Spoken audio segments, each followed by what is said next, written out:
I've studied successful people for 40 years, and though the diversity you find among them is astounding, I've found that they are all alike in one way: how they think. That is the one thing that separates successful people from unsuccessful ones. And here's the good news. How successful people think can be learned. If you change your thinking, you can change your life. Why you should change your thinking. It's hard to overstate the value of changing your thinking. Good thinking can do many things for you: generate revenue, solve problems, and create opportunities. It can take you to a whole new level, personally and professionally. It really can change your life. Consider some things you need to know about changing your thinking. 1. Changed thinking is not automatic. Sadly, a change in thinking doesn't happen on its own. Good ideas rarely go out and find someone. If you want to find a good idea, you must search for it. If you want to become a better thinker, you need to work at it. And once you begin to become a better thinker, the good ideas keep coming. In fact, the amount of good thinking you can do at any time depends primarily on the amount of good thinking you are already doing. 2. Changed thinking is difficult. When you hear someone say, "Now this is just off the top of my head," expect dandruff. The only people who believe thinking is easy are those who don't habitually engage in it.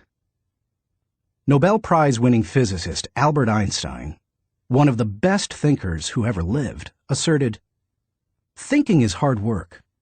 That's why so few do it." Because thinking is so difficult, you want to use anything you can to help you improve the process. 3. Changed thinking is worth the investment. Author Napoleon Hill observed, "More gold has been mined from the thoughts of man than has ever been taken from the earth." When you take the time to learn how to change your thinking and become a better thinker, you are investing in yourself. Gold mines tap out. Stock markets crash. Real estate investments can go sour, but a human mind with the ability to think well is like a diamond mine that never runs out. It's priceless. How to become a better thinker. Do you want to master the process of good thinking? Do you want to be a better thinker tomorrow than you are today? Then you need to engage in an ongoing process that improves your thinking. I recommend you do the following. 1. Expose yourself to good input. Good thinkers always prime the pump of ideas. They always look for things to get the thinking process started, because what you put in always impacts what comes out. Read books, review trade magazines, listen to tapes, and spend time with good thinkers. And when something intrigues you, whether it's someone else's idea or the seed of an idea that you've come up with yourself, keep it in front of you. Put it in writing and keep it somewhere in your favorite thinking place to stimulate your thinking. 2. Expose yourself to good thinkers. Spend time with the right people. As I worked on this section and bounced my ideas off of some key people so that my thoughts would be stretched, I realized something about myself. All of the people in my life whom I consider to be close friends or colleagues are thinkers. Now, I love all people. I try to be kind to everyone I meet, and I desire to add value to as many people as I can through conferences, books, audio lessons, etc. But the people I seek out and choose to spend time with all challenge me with their thinking and their actions. They are constantly trying to grow and learn. That's true of my wife Margaret, my close friends, and the executives who run my companies. Every one of them is a good thinker. The writer of Proverbs observed that sharp people sharpen one another, just as iron sharpens iron. If you want to be a sharp thinker, be around sharp people. 3. Choose to think good thoughts. To become a good thinker, you must become intentional about the thinking process. Regularly put yourself in the right place to think, shape, stretch, and land your thoughts. Make it a priority. Remember, thinking is a discipline. Recently, I had breakfast with Dan Cathy, the president of Chick-fil-A, a fast food chain headquartered in the Atlanta area. I told him that I was working on this book, and I asked him if he made thinking time a high priority. Not only did he say yes, but he told me about what he calls his thinking schedule. It helps him to fight the hectic pace of life that discourages intentional thinking. Dan says he sets aside time just to think for half a day every 2 weeks, for 1 whole day every month, and for 2 or 3 full days every year. Dan explains, "This helps me keep the main thing, since I am so easily distracted." You may want to do something similar, or you can develop a schedule and method of your own. No matter what you choose to do, go to your thinking place, take paper and pen, and make sure you capture your ideas in writing. 4. Act on your good thoughts. Ideas have a short shelf life. You must act on them before the expiration date. World War I flying ace Eddie Rickenbacker said it all when he remarked, "I can give you a 6-word formula for success. Think things through, then follow through." 5. Allow your emotions to create another good thought. To start the thinking process, you cannot rely on your feelings. In Failing Forward, I wrote that you can act your way into feeling long before you can feel your way into action. If you wait until you feel like doing something, you will likely never accomplish it. The same is true for thinking. You cannot wait until you feel like thinking to do it.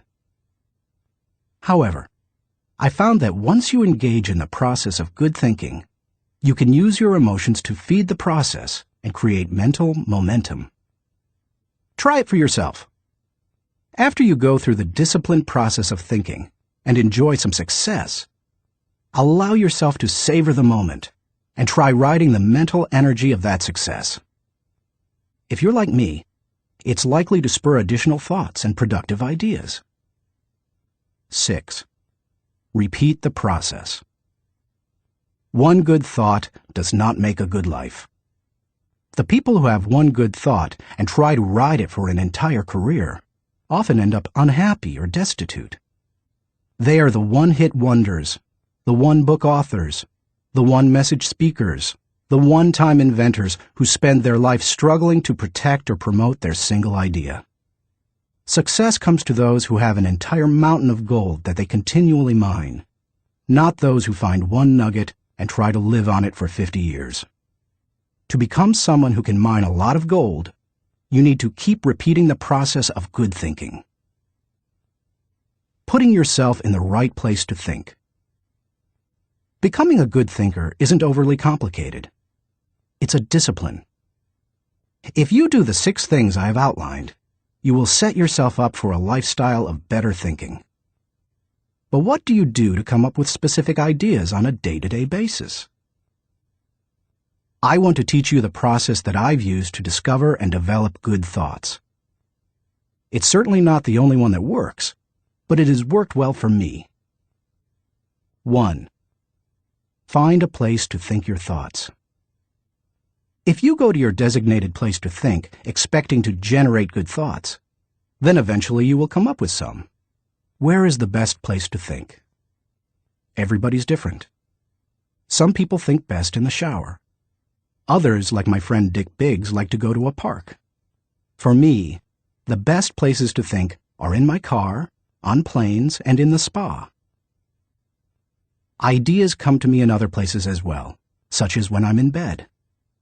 I keep a special lighted writing pad on my nightstand for such times. I believe I often get thoughts because I make it a habit to frequently go to my thinking places.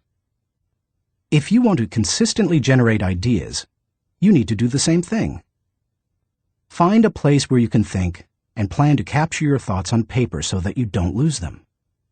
When I found a place to think my thoughts found a place in me. 2. Find a place to shape your thoughts. Rarely do ideas come fully formed and completely worked out. Most of the time, they need to be shaped until they have substance. As my friend Dan Ryland says, they have to stand the test of clarity and questioning. During the shaping time, you want to hold an idea up to strong scrutiny. Many times a thought that seemed outstanding late at night looks pretty silly in the light of day. Ask questions about your ideas. Fine-tune them. One of the best ways to do that is to put your thoughts in writing. Professor, college president, and U.S. Senator S.I. Hayakawa wrote, "Learning to write is learning to think. You don't know anything clearly unless you can state it in writing." As you shape your thoughts, you find out whether an idea has potential. You learn what you have. You also learn some things about yourself. The shaping time thrills me because it embodies humor. The thoughts that don't work often provide comic relief. Humility. The moments when I connect with God awe me. Excitement. I love to play out an idea mentally. I call it futuring it. Creativity. In these moments, I am unhampered by reality. Fulfillment. God made me for this process. It uses my greatest gifts and gives me joy. Honesty. As I turn over an idea in my mind, I discover my true motives. Passion. When you shape a thought, you find out what you believe and what really counts. Change. Most of the changes I have made in my life resulted from thorough thinking on a subject. You can shape your thoughts almost anywhere. Just find a place that works for you, where you will be able to write things down, focus your attention without interruptions, and ask questions about your ideas. 3. Find a place to stretch your thoughts. If you come upon great thoughts and spend time mentally shaping them, don't think you're done and can stop there. If you do, you will miss some of the most valuable aspects of the thinking process. You miss bringing others in and expanding ideas to their greatest potential. Earlier in my life, I have to admit, I was often guilty of this error. I wanted to take an idea from seed thought to solution before sharing it with anyone, even the people it would most impact. I did this both at work and at home. But over the years, I have learned that you can go much farther with a team than you can go alone. I've found a kind of formula that can help you stretch your thoughts. It says, the right thought plus the right people in the right environment at the right time for the right reason equals the right result. This combination is hard to beat. Like every person, every thought has the potential to become something great. When you find a place to stretch your thoughts, you find that potential. 4. Find a place to land your thoughts. Author C.D. Jackson observes that great ideas need landing gear as well as wings. Any idea that remains only an idea doesn't make a great impact. The real power of an idea comes when it goes from abstraction to application. Think about Einstein's theory of relativity. When he published his theories in 1905 and 1916, they were merely profound ideas. Their real power came with the development of the nuclear reactor in 1942 and the nuclear bomb in 1945. When scientists developed and implemented Einstein's ideas, the whole world changed. Likewise, if you want your thoughts to make an impact, you need to land them with others so that they can someday be implemented. As you plan for the application phase of the thinking process, land your ideas first with yourself. Landing an idea with yourself will give you integrity. People will buy into an idea only after they buy into the leader who communicates it. Before teaching any lesson, I ask myself 3 questions. Do I believe it? Do I live it? Do I believe others should live it? If I can't answer yes to all 3 questions, then I haven't landed it. Key players. Let's face it, no idea will fly if the influencers don't embrace it. After all, they are the people who carry thoughts from idea to implementation. Those most affected. Landing thoughts with the people on the firing line will give you great insight. Those closest to changes that occur as a result of a new idea can give you a reality read. And that's important, because sometimes even when you've diligently completed the process of creating a thought, shaping it, and stretching it with other good thinkers, you can still miss the mark. 5. Find a place to fly your thoughts.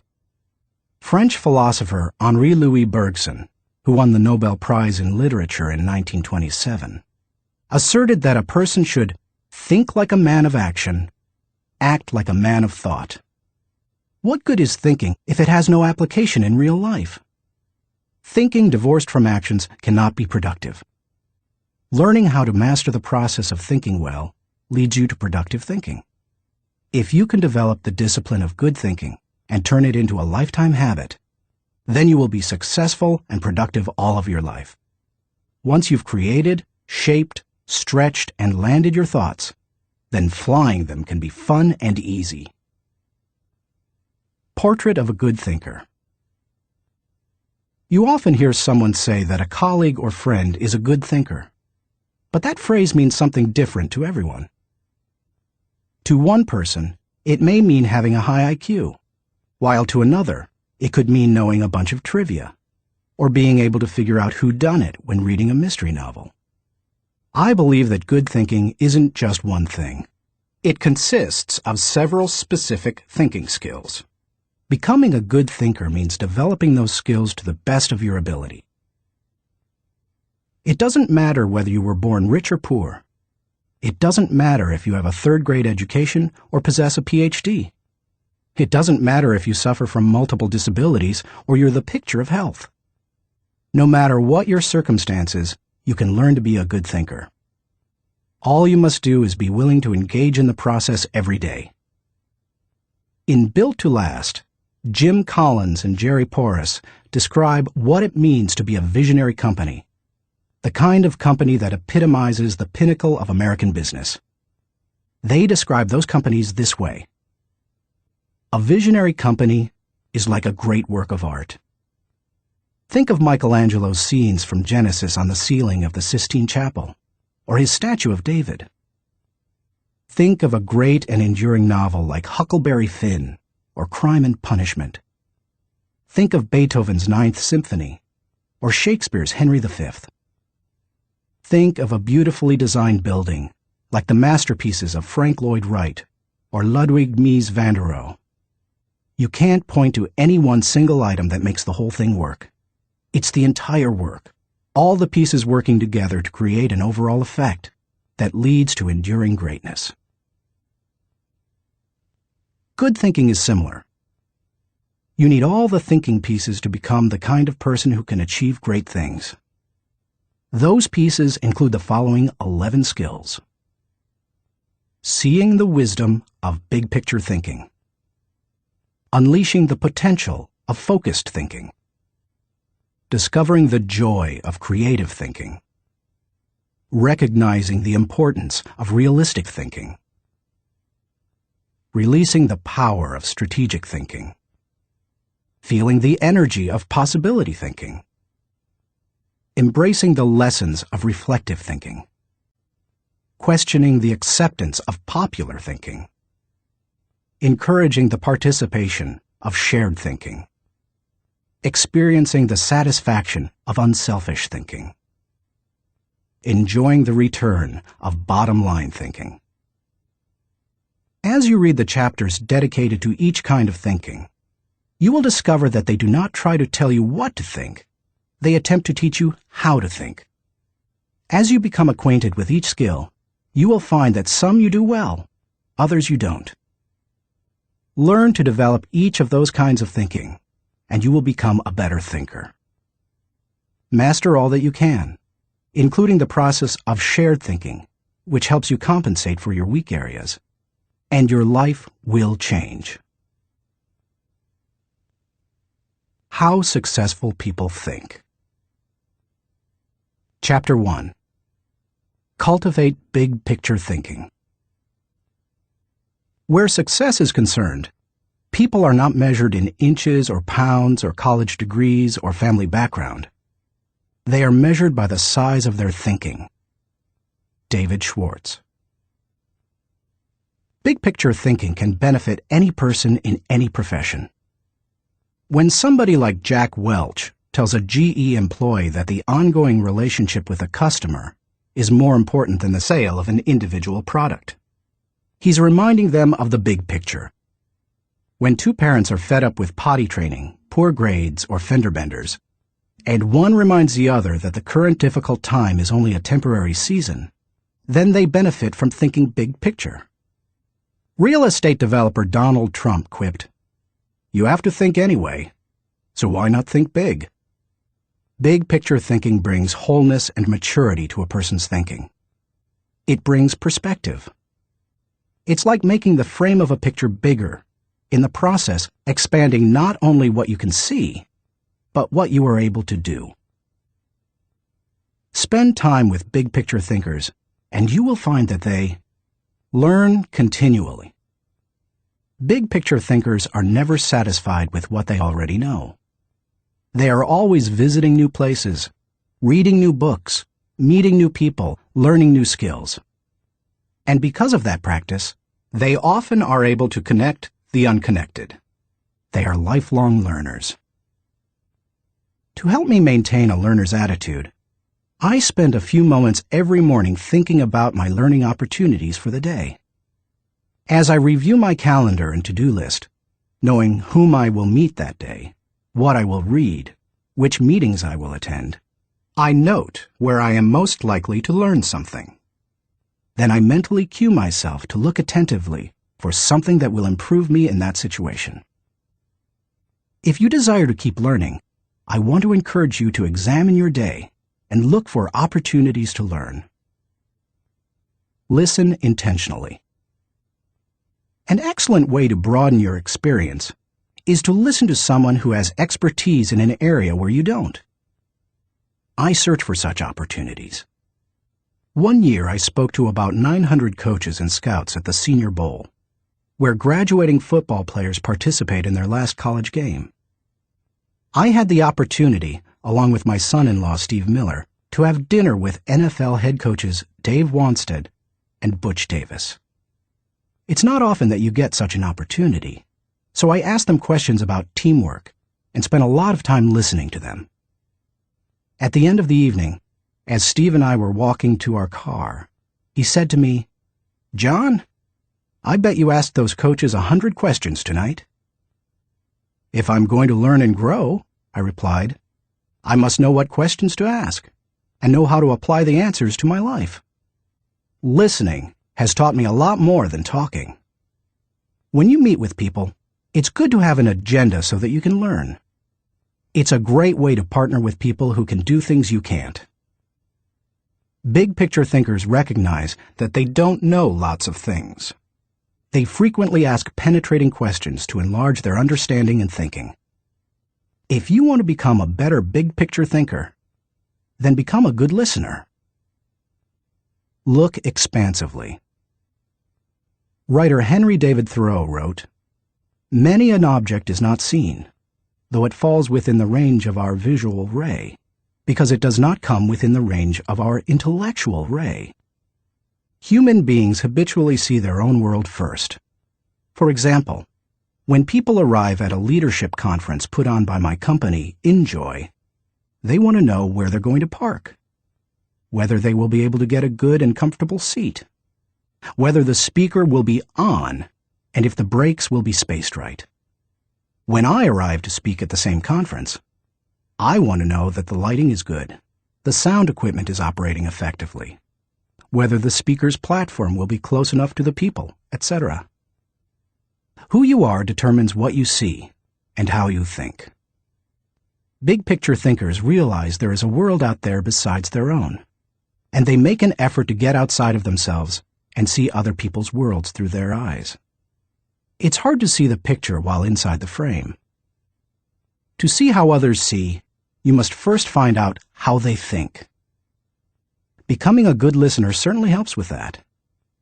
So does getting over your personal agenda and trying to take the other person's perspective. Live completely.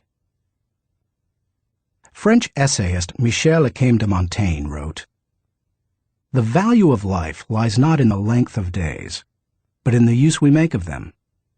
A man may live long, yet live very little. The truth is that you can spend your life any way you want, but you can spend it only once."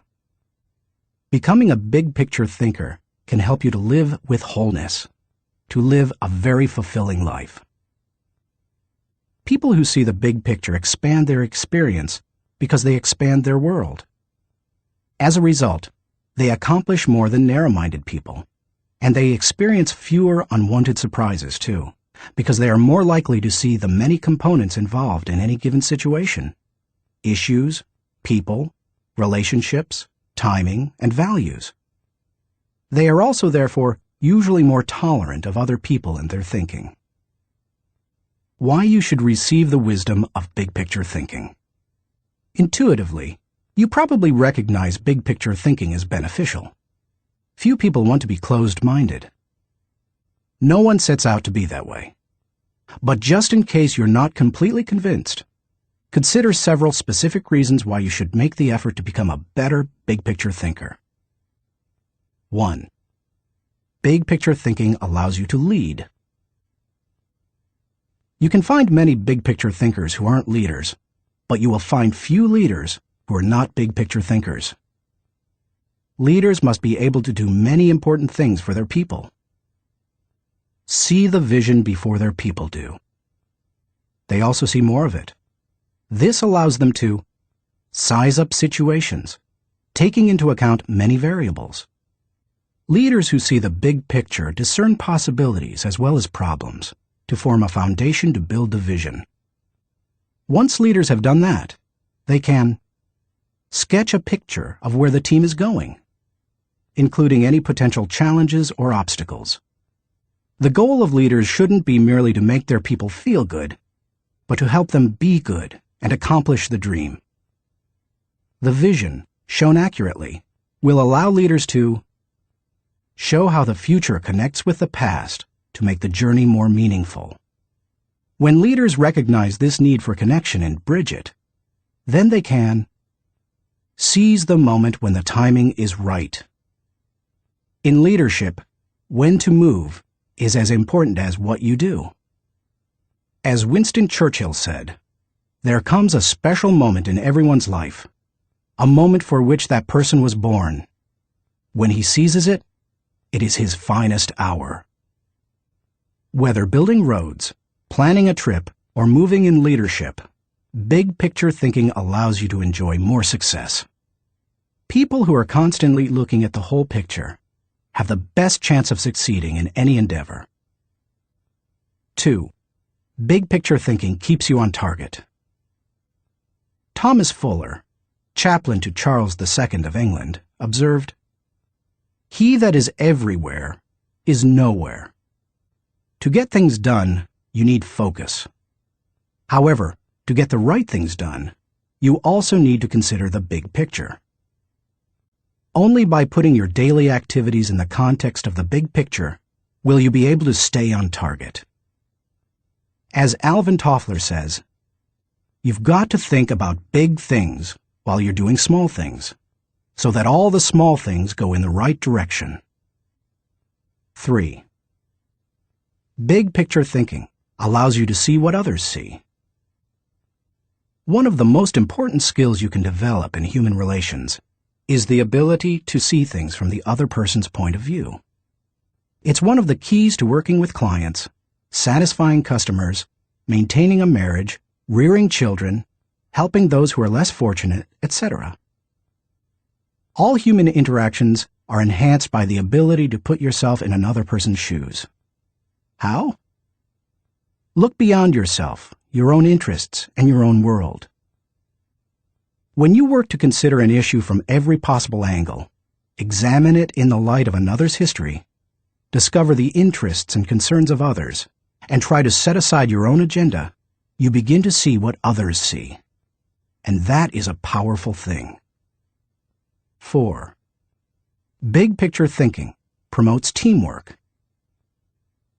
If you participate in any kind of team activity, then you know how important it is that team members see the whole picture, not just their own part.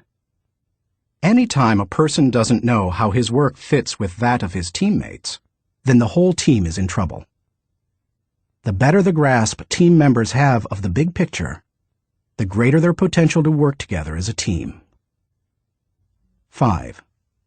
Big picture thinking keeps you from being caught up in the mundane. Let's face it, some aspects of everyday life are absolutely necessary but thoroughly uninteresting. Big picture thinkers don't let the grind get to them because they don't lose sight of the all-important overview. They know that the person who forgets the ultimate is a slave to the immediate. 6. Big picture thinking helps you to chart uncharted territory. Have you ever heard the expression, "We'll cross that bridge when we come to it"? That phrase undoubtedly was coined by someone who had trouble seeing the big picture. The world was built by people who crossed bridges in their minds long before anyone else did. The only way to break new ground or move into uncharted territory is to look beyond the immediate and see the big picture. How to acquire the wisdom of big picture thinking. If you desire to seize new opportunities and open new horizons, then you need to add big picture thinking to your abilities. To become a good thinker, better able to see the big picture, keep in mind the following suggestions. 1. Don't strive for certainty. Big picture thinkers are comfortable with ambiguity. They don't try to force every observation or piece of data into pre-formulated mental cubbyholes. They think broadly and can juggle many seemingly contradictory thoughts in their minds. If you want to cultivate the ability to think big picture, then you must get used to embracing and dealing with complex and diverse ideas. 2. Learn from every experience. Big picture thinkers broaden their outlook by striving to learn from every experience. They don't rest on their successes, they learn from them. More importantly, they learn from their failures. They can do that because they remain teachable. Varied experiences, both positive and negative, help you see the big picture. The greater the variety of experience and success, the more potential to learn you have. If you desire to be a big picture thinker, then get out there and try a lot of things. Take a lot of chances, and take time to learn after every victory or defeat. 3. Gain insight from a variety of people. Big picture thinkers learn from their experiences, but they also learn from experiences they don't have. That is, they learn by receiving insight from others, from customers, employees, colleagues, and leaders. If you desire to broaden your thinking and see more of the big picture, then seek out counselors to help you. But be wise in whom you ask for advice. Gaining insight from a variety of people doesn't mean stopping anyone and everyone in hallways and grocery store lines and asking what they think about a given subject. Be selective. Talk to people who know and care about you, who know their field, and who bring experience deeper and broader than your own. 4. Give yourself permission to expand your world. If you want to be a big picture thinker, you will have to go against the flow of the world. Society wants to keep people in boxes. Most people are married mentally to the status quo. They want what was, not what can be. They seek safety in simple answers.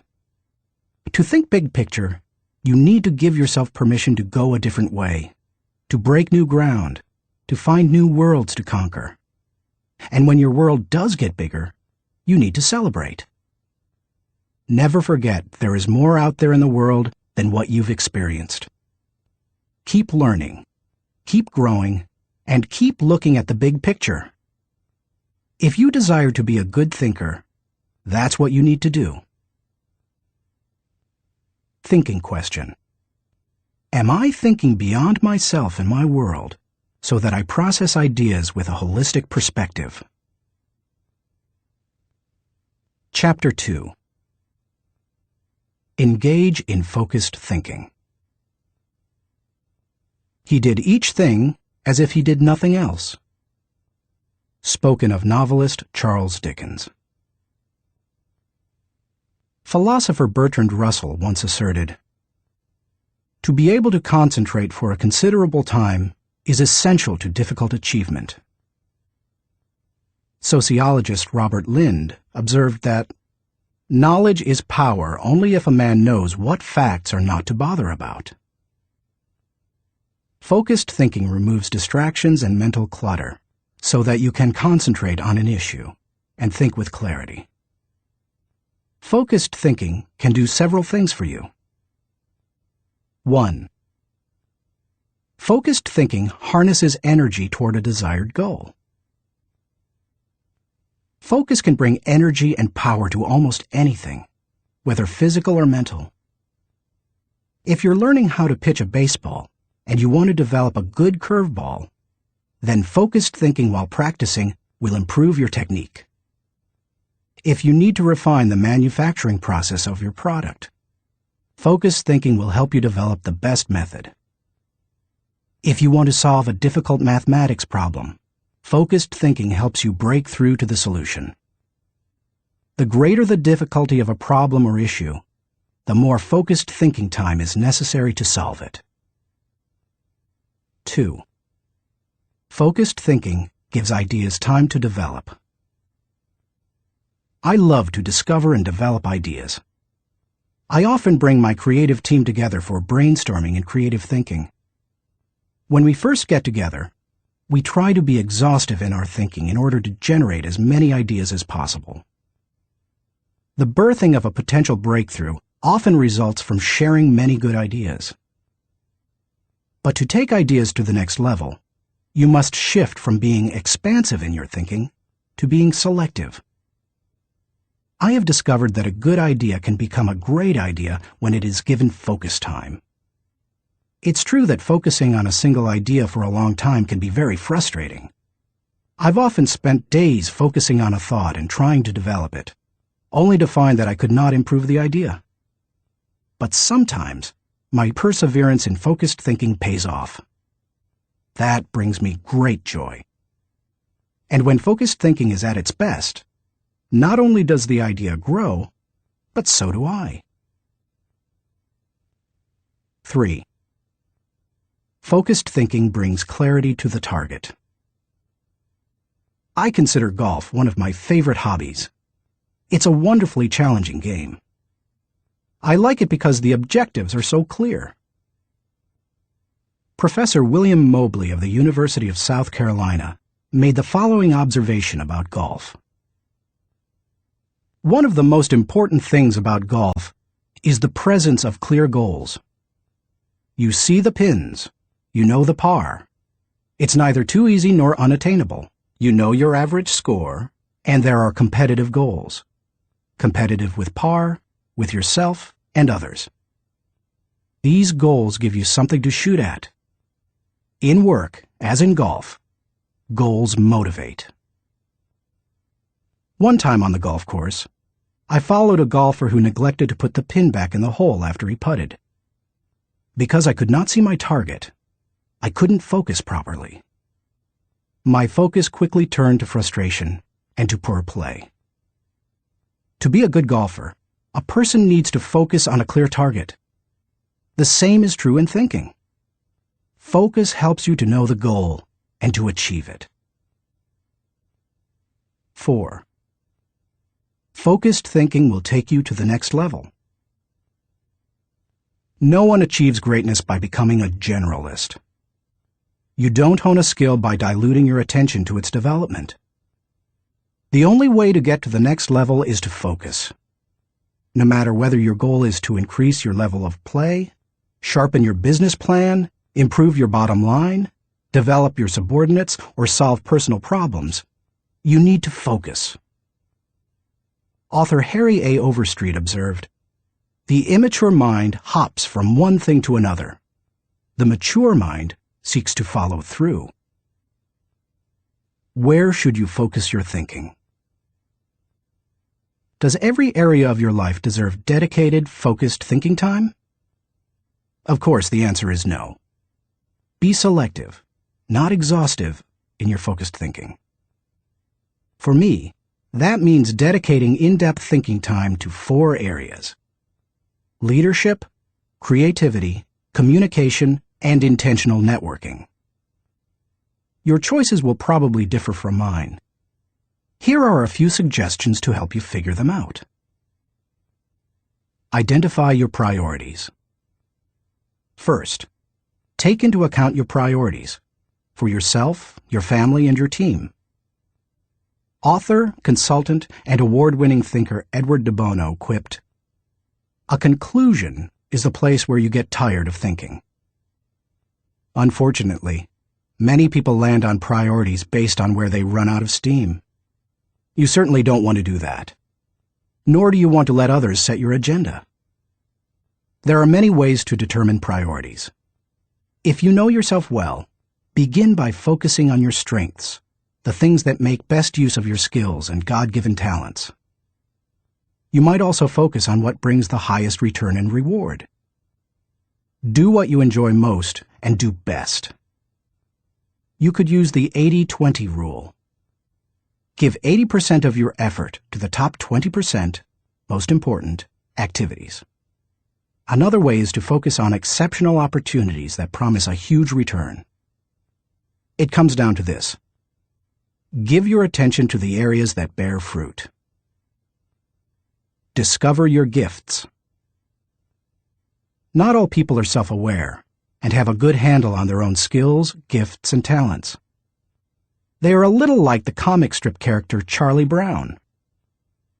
One day after striking out in a baseball game, he says, "Rats! I'll never be a big league player. I just don't have it. All my life I've dreamed of playing in the big leagues, but I'll never make it." To which Lucy replies, "Charlie Brown, you're thinking too far ahead. What you need to do is set more immediate goals for yourself." For a moment, Charlie Brown sees a ray of hope. "Immediate goals?" he says. "Yes," answers Lucy. "Start with the next inning. When you go out to pitch, see if you can walk out to the mound without falling down." I've met many individuals who grew up in a household full of Lucys. They received little encouragement or affirmation, and as a result, seem at a loss for direction. If you have that kind of background, you need to work extra hard to figure out what your gifts are. Take a personality profile such as DISC or Myers-Briggs. Interview positive friends and family members to see where they think you shine. Spend some time reflecting on past successes. If you're going to focus your thinking in your areas of strength, you need to know what they are. Develop your dream. If you want to achieve great things, you need to have a great dream. If you're not sure of your dream, use your focused thinking time to help you discover it. If your thinking has returned to a particular area time after time, you may be able to discover your dream there. Give it more focused time and see what happens. Once you find your dream, move forward without second-guessing. Take the advice of Satchel Paige. Don't look back. Something might be gaining on you. The younger you are, the more likely you will give your attention to many things. That's good. Because if you're young, you're still getting to know yourself, your strengths and weaknesses. If you focus your thinking on only one thing and your aspirations change, then you've wasted your best mental energy. As you get older and more experienced, the need to focus becomes more critical. The farther and higher you go, the more focused you can be, and need to be. How can you stay focused? Once you have a handle on what you should think about, you must decide how to better focus on it. Here are 5 suggestions to help you with the process. 1. Remove distractions. Removing distractions is no small matter in our current culture, but it's critical. How do you do it? First, by maintaining the discipline of practicing your priorities.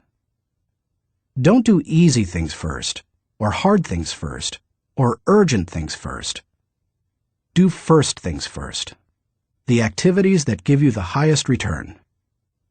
In that way, you keep the distractions to a minimum. Second, insulate yourself from distractions. I've found that I need blocks of time to think without interruptions. I've mastered the art of making myself unavailable when necessary and going off to my thinking place so that I can work without interruptions. Because of my responsibilities as founder of 3 companies, however, I am always aware of the tension between my need to remain accessible to others as a leader and my need to withdraw from them to think. The best way to resolve the tension is to understand the value of both activities.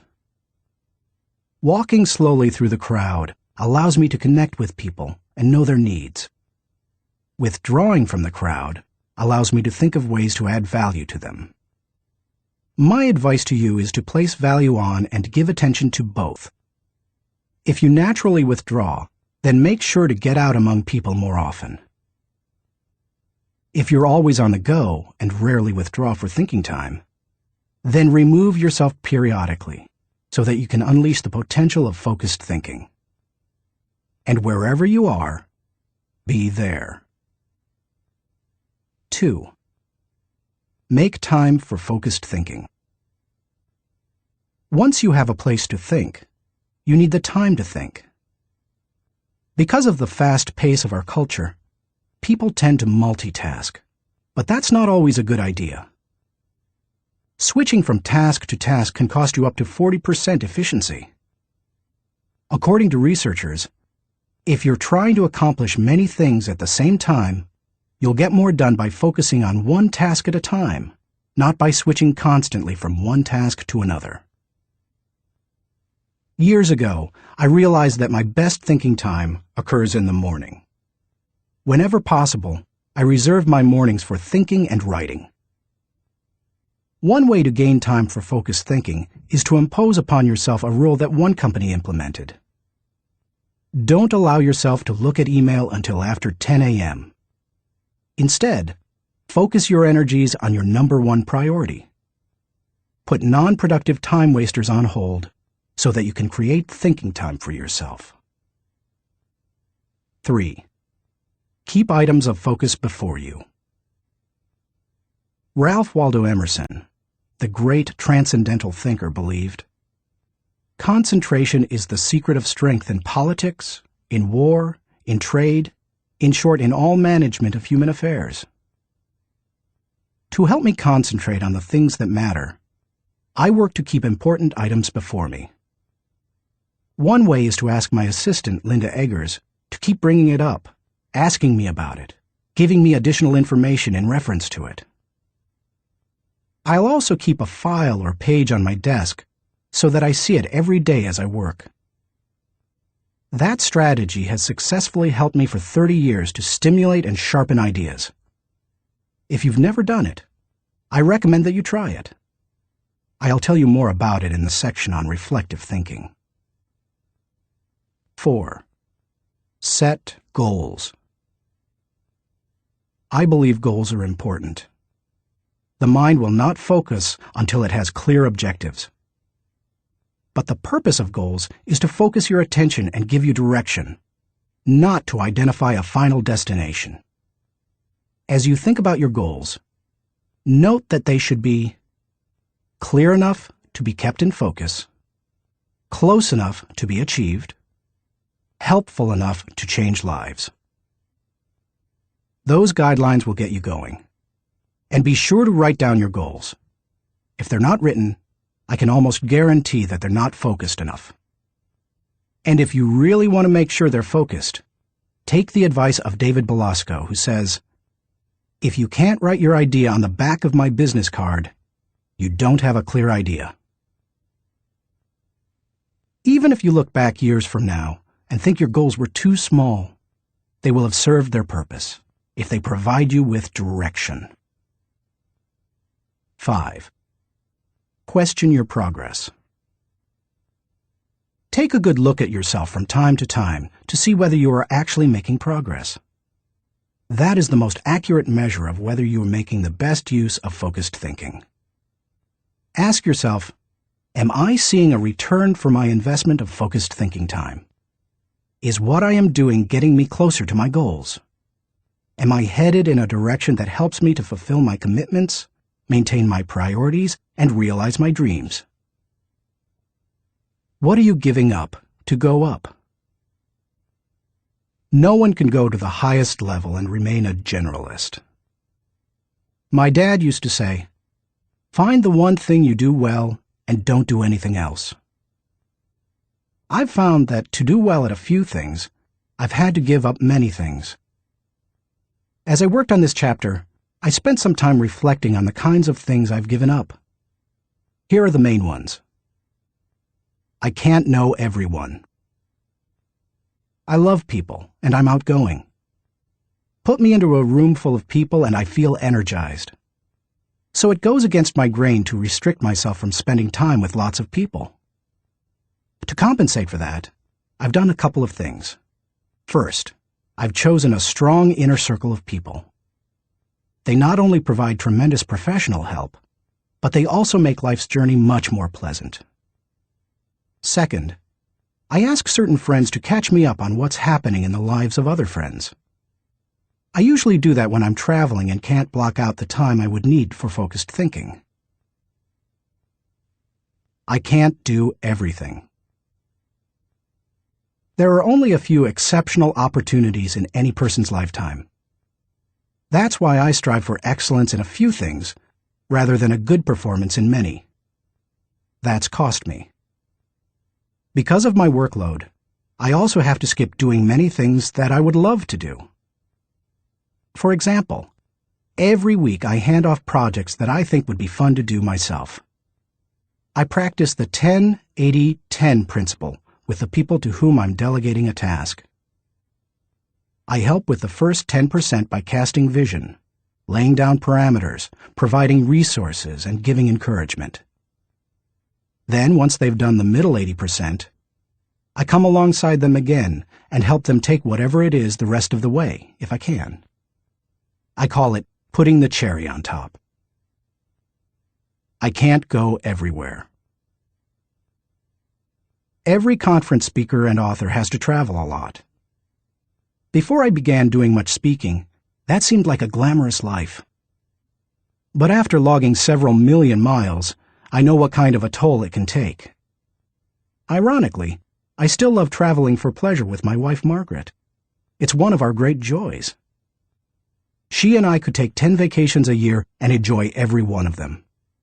Yet we can't because so much of my time is consumed doing what I was called to do: help people to grow personally and to develop as leaders. I can't be well-rounded.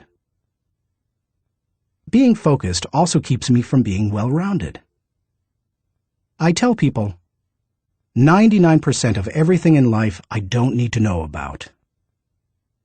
I try to focus on the 1% that gives me the highest return.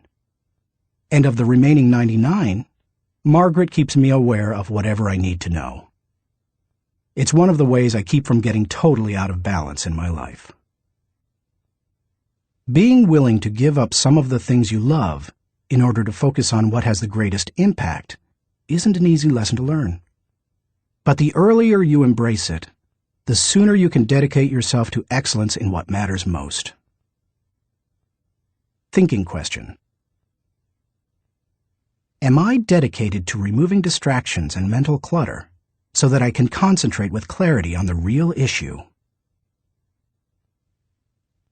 Chapter 3. Harness Creative Thinking. The joy is in creating, not maintaining. Vince Lombardi, NFL Hall of Fame coach. Creativity is pure gold, no matter what you do for a living. Annette Moser-Wellman, author of The 5 Faces of Genius, asserts, "The most valuable resource you bring to your work and to your firm is your creativity. More than what you get done, more than the role you play, more than your title, more than your output, it's your ideas that matter." Despite the importance of a person's ability to think with creativity, few people seem to possess the skill in abundance. If you're not as creative as you would like to be, you can change your way of thinking. Creative thinking isn't necessarily original thinking. In fact, I think people mythologize original thought. Most often, creative thinking is a composite of other thoughts discovered along the way. Even the great artists, whom we consider highly original, learned from their masters, modeled their work on that of others, and brought together a host of ideas and styles to create their own work. Study art, and you will see threads that run through the work of all artists and artistic movements, connecting them to other artists who went before them. Characteristics of creative thinkers. Perhaps you're not even sure what I mean when I ask whether you are a creative thinker. Consider some characteristics that creative thinkers have in common. Creative thinkers value ideas. Annette Moser-Wellman observes, "Highly creative people are dedicated to ideas. They don't rely on their talent alone. They rely on their discipline. Their imagination is like a second skin. They know how to manipulate it to its fullest." Creativity is about having ideas, lots of them. You will have ideas only if you value ideas. Creative thinkers explore options. I've yet to meet a creative thinker who didn't love options. Exploring a multitude of possibilities helps to stimulate the imagination, and imagination is crucial to creativity. As Albert Einstein put it, imagination is more important than knowledge. People who know me well will tell you that I place a very high value on options. Why? Because they provide the key to finding the best answer, not the only answer. Good thinkers come up with the best answers. They create backup plans that provide them with alternatives. They enjoy freedom that others do not possess, and they will influence and lead others. Creative thinkers embrace ambiguity. Writer H.L. Mencken said, "It is the dull man who is always sure, and the sure man who is always dull." Creative people don't feel the need to stamp out uncertainty. They see all kinds of inconsistencies and gaps in life, and they often take delight in exploring those gaps, or in using their imagination to fill them in. Creative thinkers celebrate the offbeat. Creativity, by its very nature, often explores off the beaten path and goes against the grain. Diplomat and longtime president of Yale University, Kingman Brewster, said, "There is a correlation between the creative and the screwball, so we must suffer the screwball gladly."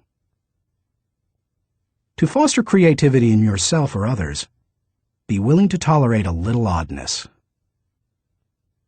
Creative thinkers connect the unconnected. Because creativity utilizes the ideas of others, there's great value in being able to connect one idea to another, especially to seemingly unrelated ideas. Graphic designer Tim Hansen says, "Creativity is especially expressed in the ability to make connections, to make associations, to turn things around and express them in a new way. Creating additional thoughts is like taking a trip in your car. You may know where you are going, but only as you move toward your destination can you see and experience things in a way not possible before you started. Creative thinking works something like this. Think, then collect, then create, then correct, then connect. Once you begin to think, you are free to collect. You ask yourself, what material relates to this thought? Once you have the material, you ask, what ideas can make the thought better? That can start to take an idea to the next level. After that, you can correct or refine it by asking, what changes can make these ideas better? Finally, you connect the ideas by positioning them in the right context to make the thought complete and powerful. Creative thinkers don't fear failure.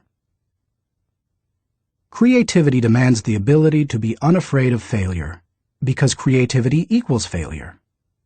You may be surprised to hear such a statement, but it's true.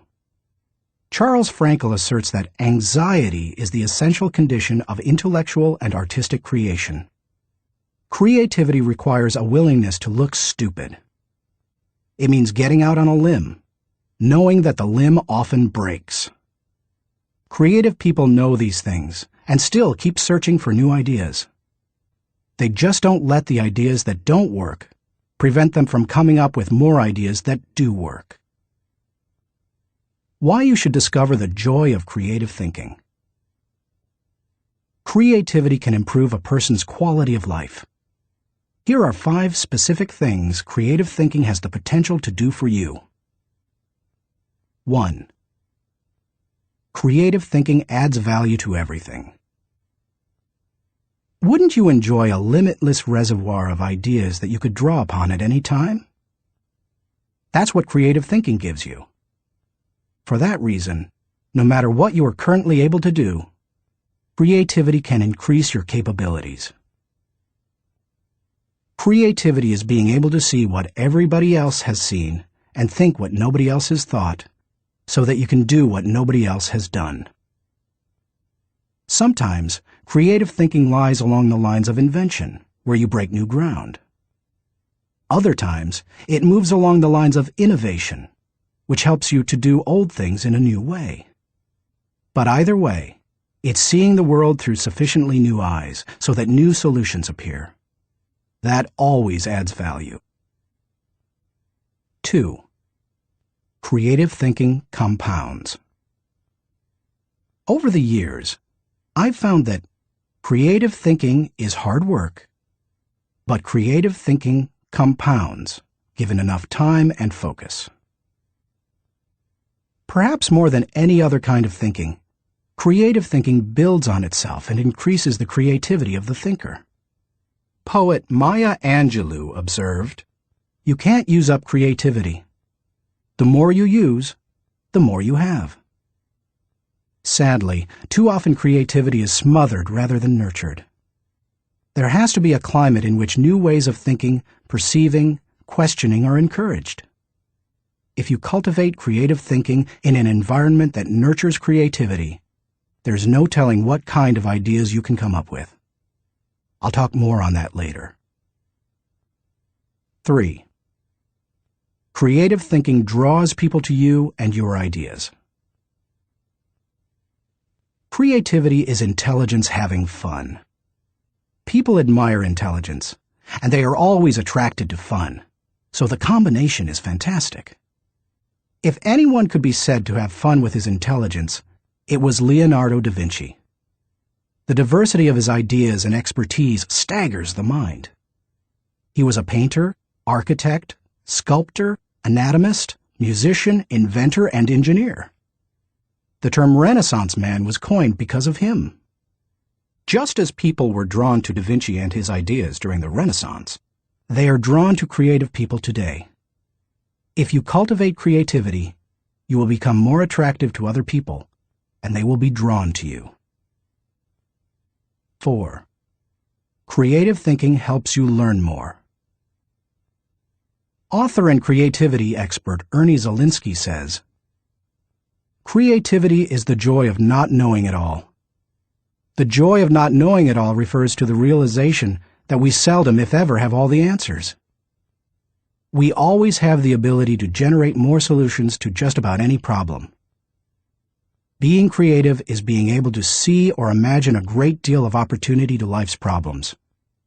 Creativity is having options." It almost seems too obvious to say, but if you are always actively seeking new ideas, you will learn. Creativity is teachability. It's seeing more solutions than problems. And the greater the quantity of thoughts, the greater the chance for learning something new. 5. Creative thinking challenges the status quo. If you desire to improve your world, or even your own situation, then creativity will help you. The status quo and creativity are incompatible. Creativity and innovation always walk hand in hand. How to discover the joy of creative thinking. At this point, you may be saying, "Okay, I'm convinced that creative thinking is important. But how do I find the creativity within me? How do I discover the joy of creative thought?" Here are 5 ways to do it. 1. Remove creativity killers. Economics professor and humor author Stephen Leacock said, "Personally, I would sooner have written Alice in Wonderland than the whole Encyclopedia Britannica." He valued the warmth of creativity over cold facts. If you do too, then you need to eliminate attitudes that devalue creative thinking. Take a look at the following phrases. They are almost guaranteed to kill creative thinking anytime you hear or think them. "I'm not a creative person." "Follow the rules." "Don't ask questions." "Don't be different." "Stay within the lines." "There is only one way." "Don't be foolish." "Be practical." "Be serious." "Think of your image." "That's not logical." "It's not practical." "It's never been done." "It can't be done." "It didn't work for them." "We tried that before." "It's too much work." "We can't afford to make a mistake." "It will be too hard to administer." "We don't have the time." "We don't have the money." "Yes, but..." Play is frivolous. Failure is final. If you think you have a great idea, don't let anyone talk you out of it, even if it sounds foolish. Don't let yourself or anyone else subject you to creativity killers. After all, you can't do something new and exciting if you force yourself to stay in the same old rut. Don't just work harder at the same old thing. Make a change. 2. Think creatively by asking the right questions. Creativity is largely a matter of asking the right questions. Management trainer Sir Anthony Jay said, "The uncreative mind can spot wrong answers, but it takes a creative mind to spot wrong questions." Wrong questions shut down the process of creative thinking. They direct thinkers down the same old path, or they chide them into believing that thinking isn't necessary at all.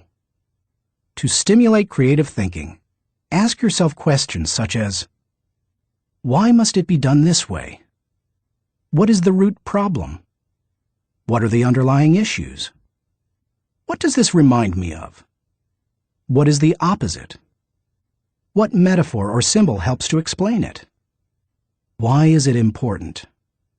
What's the hardest or most expensive way to do it? Who has a different perspective on this? What happens if we don't do it at all? You get the idea. And you can probably come up with better questions yourself.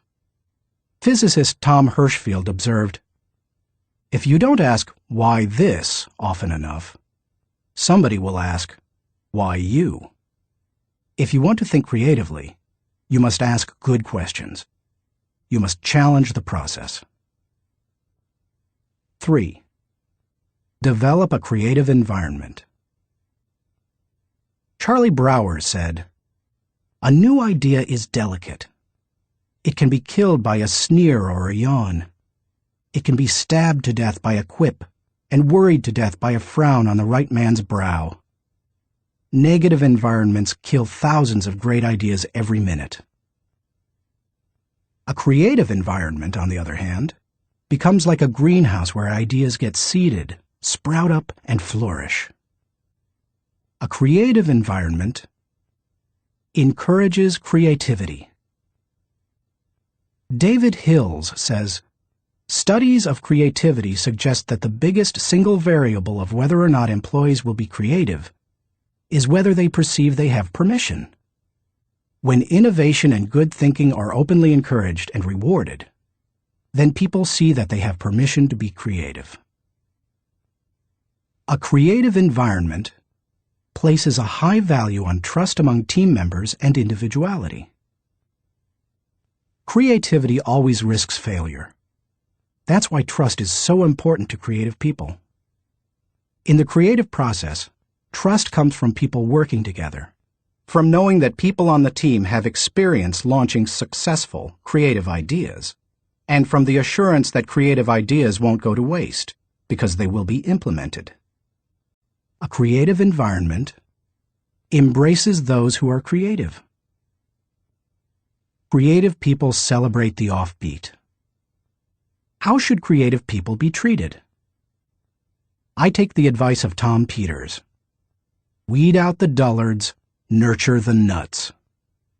I do that by spending time with them, which I enjoy anyway. I especially like to pull people into brainstorming sessions. People look forward to an invitation to such meetings because the time will be filled with energy, ideas, and laughter.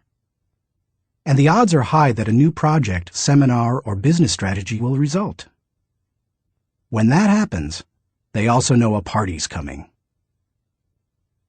A creative environment focuses on innovation, not just invention.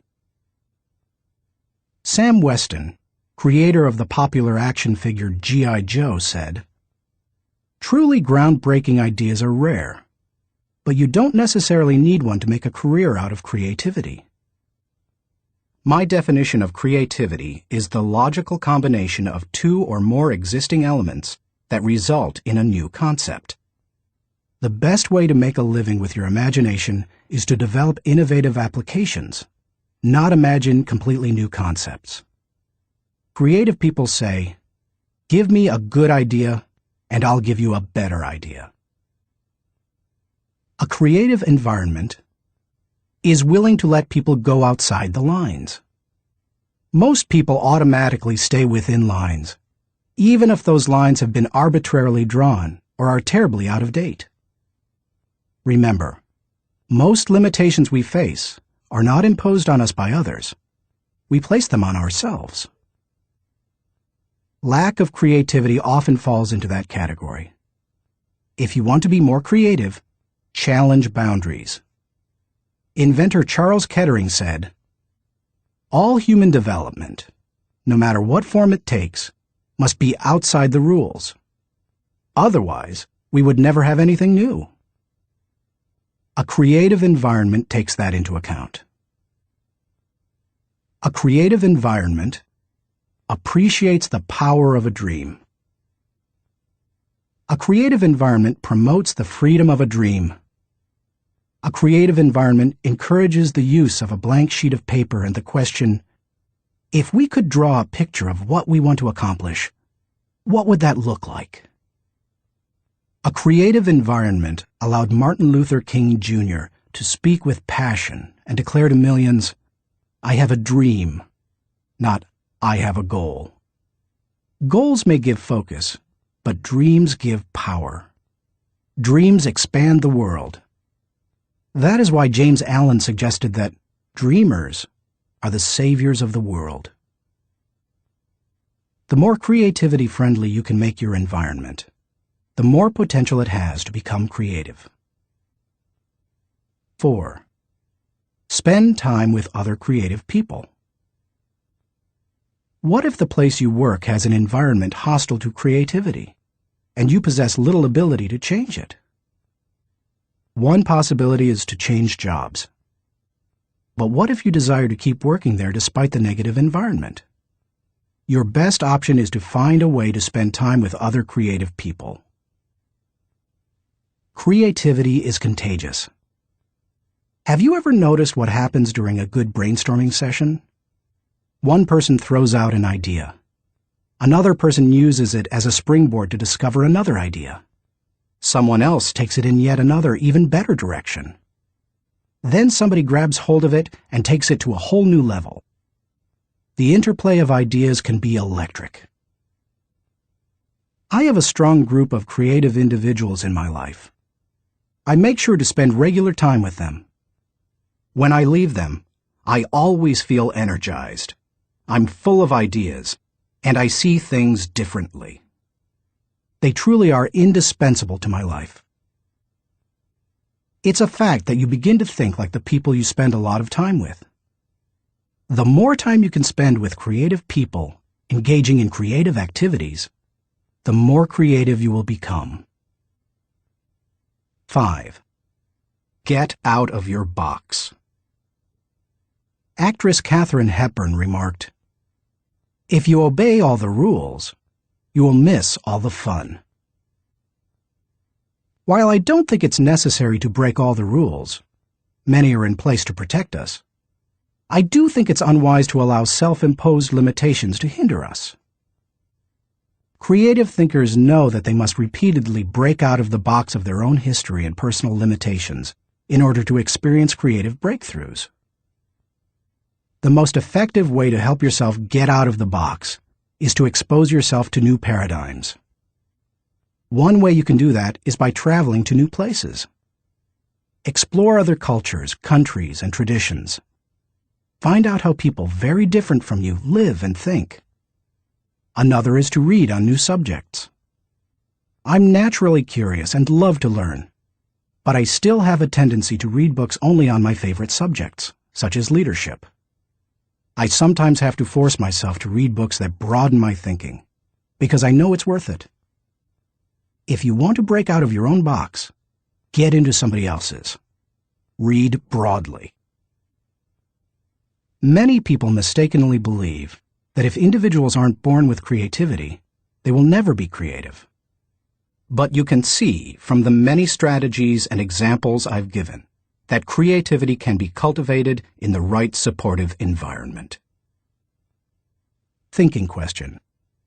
Am I working to break out of my box of limitations so that I explore ideas and options to experience creative breakthroughs? Chapter 4. Employ realistic thinking. The first responsibility of a leader is to define reality. Max Dupree, Chairman of the Board of Herman Miller Incorporated. As anyone knows who's been out of school for a few years, there's usually a huge gap between a college education and the reality of the working world. Honestly, early in my career, I went out of my way to avoid too much realistic thinking because I thought it would interfere with my creative thinking. But as I've grown, I've come to realize that realistic thinking adds to my life. Reality check. Reality is the difference between what we wish and what is. It took some time for me to evolve into a realistic thinker. The process went in phases. First, I did not engage in realistic thinking at all. After a while, I realized that it was necessary, so I began to engage in it occasionally. But I didn't like it, because I thought it was too negative. And any time I could delegate it, I did. Eventually, I found that I had to engage in realistic thinking if I was going to solve problems and learn from my mistakes. And in time, I became willing to think realistically before I got in trouble and make it a continual part of my life. Today, I encourage my key leaders to think realistically. We make realistic thinking the foundation of our business because we derive certainty and security from it. Why you should recognize the importance of realistic thinking. If you're a naturally optimistic person as I am, you may not possess great desire to become a more realistic thinker. But cultivating the ability to be realistic in your thinking will not undermine your faith in people, nor will it lessen your ability to see and seize opportunities. Instead, it will add value to you in other ways. 1. Realistic thinking minimizes downside risk. Actions always have consequences. Realistic thinking helps you to determine what those consequences could be.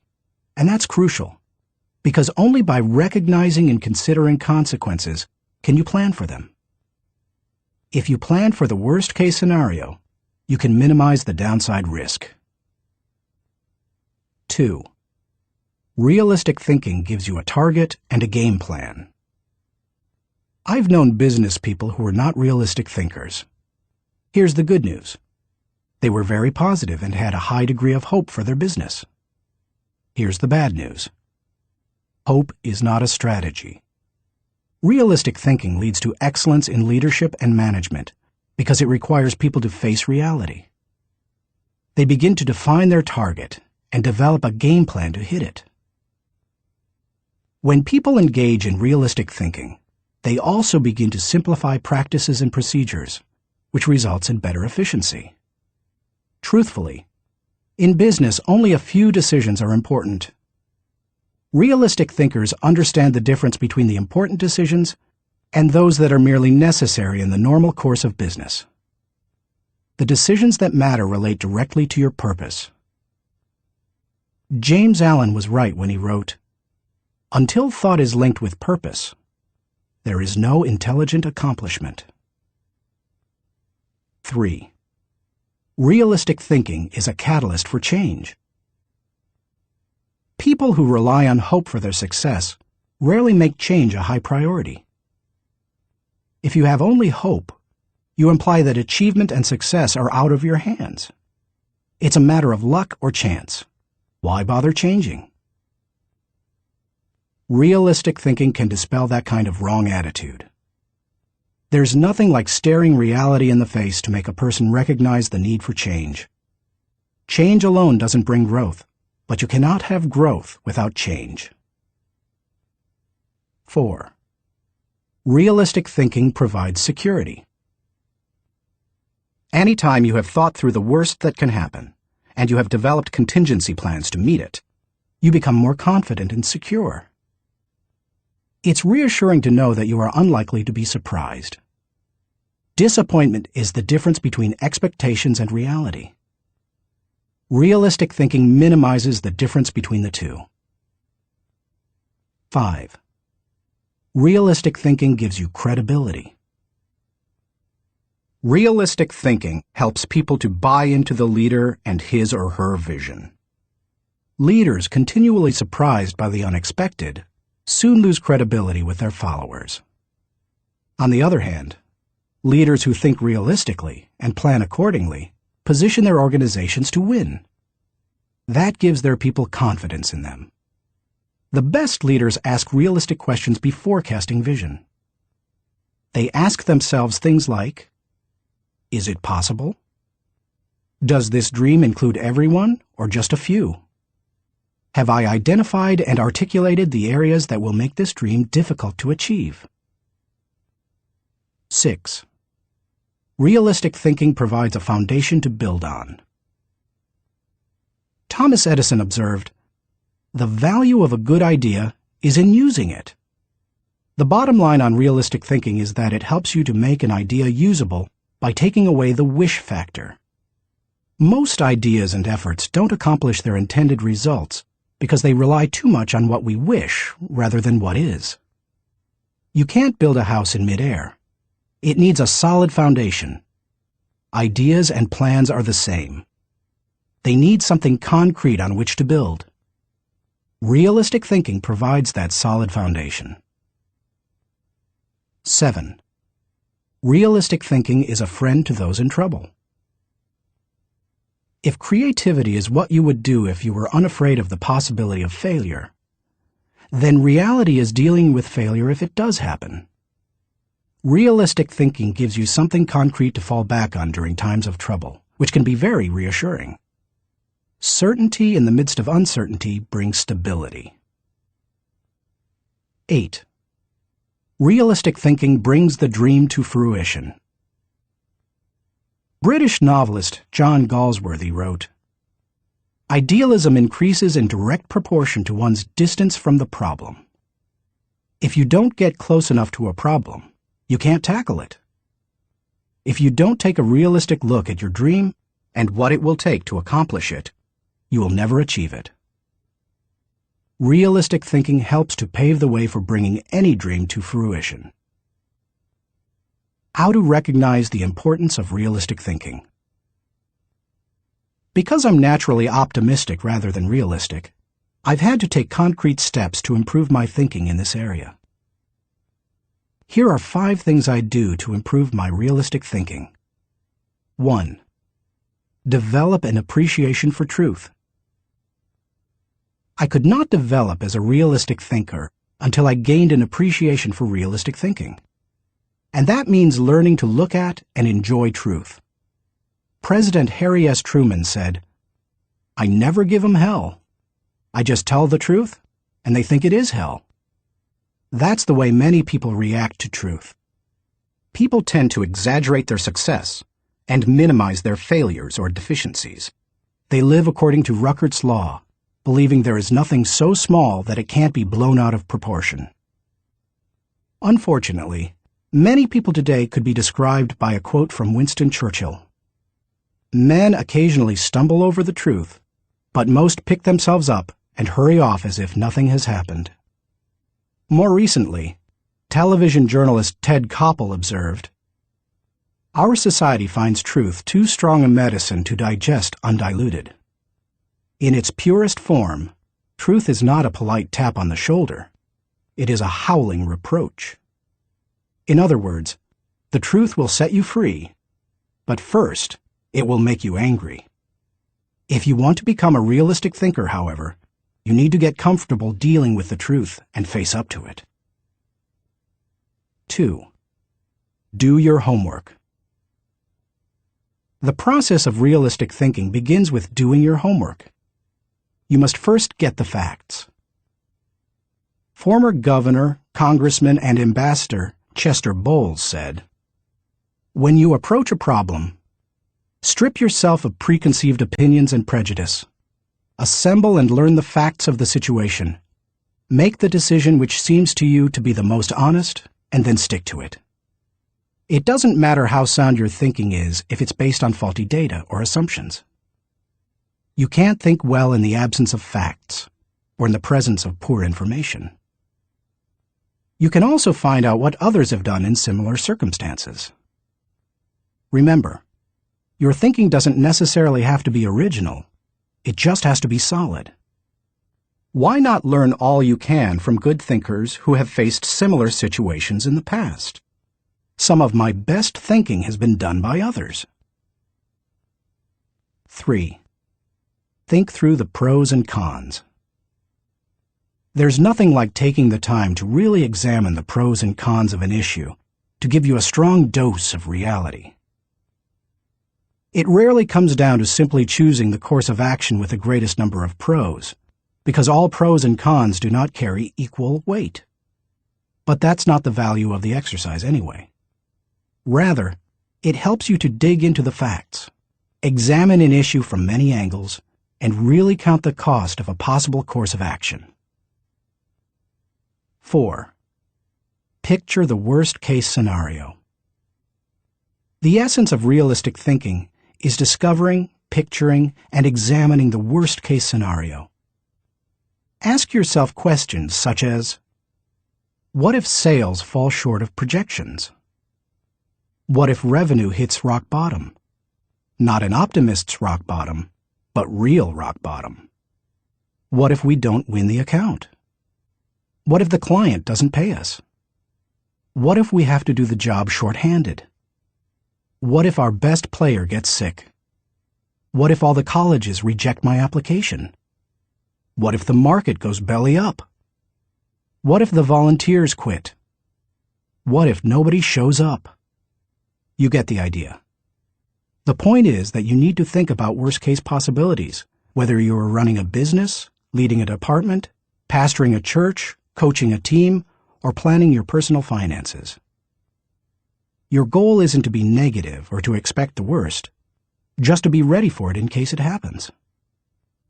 That way, you give yourself the best chance for a positive result, no matter what. If you picture the worst case and examine it honestly, then you really have experienced a reality check. You're ready for anything. As you do that, take the advice of Charles Hole, who advised, "Deliberate with caution, but act with decision, and yield with graciousness, or oppose with firmness." 5. Align your thinking with your resources. One of the keys to maximizing realistic thinking is aligning your resources with your objectives. Looking at pros and cons and examining worst-case scenarios will make you aware of any gaps between what you desire and what really is. Once you know what those gaps are, you can use your resources to fill them. After all, that's what resources are for. Super Bowl, Superdome, Super Security. Our country received lessons in realistic thinking following the tragedy of September 11, 2001. The destruction of the World Trade Center buildings in New York City far surpassed any worst-case scenarios that anyone might have envisioned. In the wake of that event, we now find that we don't have the luxury of avoiding or neglecting realistic thinking. I was reminded of that on Sunday, February 3, 2002, when I attended the Super Bowl in New Orleans, Louisiana. I had been to the big game twice before to root for the home team, first San Diego and later Atlanta, and had seen both teams lose. But I had never been to a game like this. The occasion had been designated a national security special event. That meant that the U.S. Secret Service would be overseeing it. Military personnel would work with local law enforcement, and security would be of the highest caliber. The Secret Service brought in several hundred agents and secured the area. In preparation for the game, access to the Superdome was highly restricted, with intensified screening. Officials blocked off roads, closed the nearby interstate, and designated the area a no-fly zone. We arrived early at the Dome. Officials suggested fans arrive up to 5 hours ahead of game time, and we immediately saw evidence of the precautionary measures. 8-foot fences surrounded the whole area, and concrete barriers prevented unauthorized vehicles from getting close to the building. We could see sharpshooters positioned at various locations, including on the roof of some adjacent buildings. When we reached a gate, police officers and security personnel patted us down and examined everyone's belongings. After that, they directed us to go through metal detectors. Only then did they allow us into the stadium. That's all well and good, you may be saying, but what would have happened had there been a terrorist attack? The Secret Service had that covered too, because they had prepared for the worst-case scenario. Evacuation plans had been put into place, and personnel at the Superdome had been drilled to make sure everyone knew what to do in case of an emergency. New Orleans Mayor Mark Morial said the day before the Super Bowl, "We want to send a message to all visitors that New Orleans is going to be the safest place in America." We got the message. We didn't feel the least bit worried.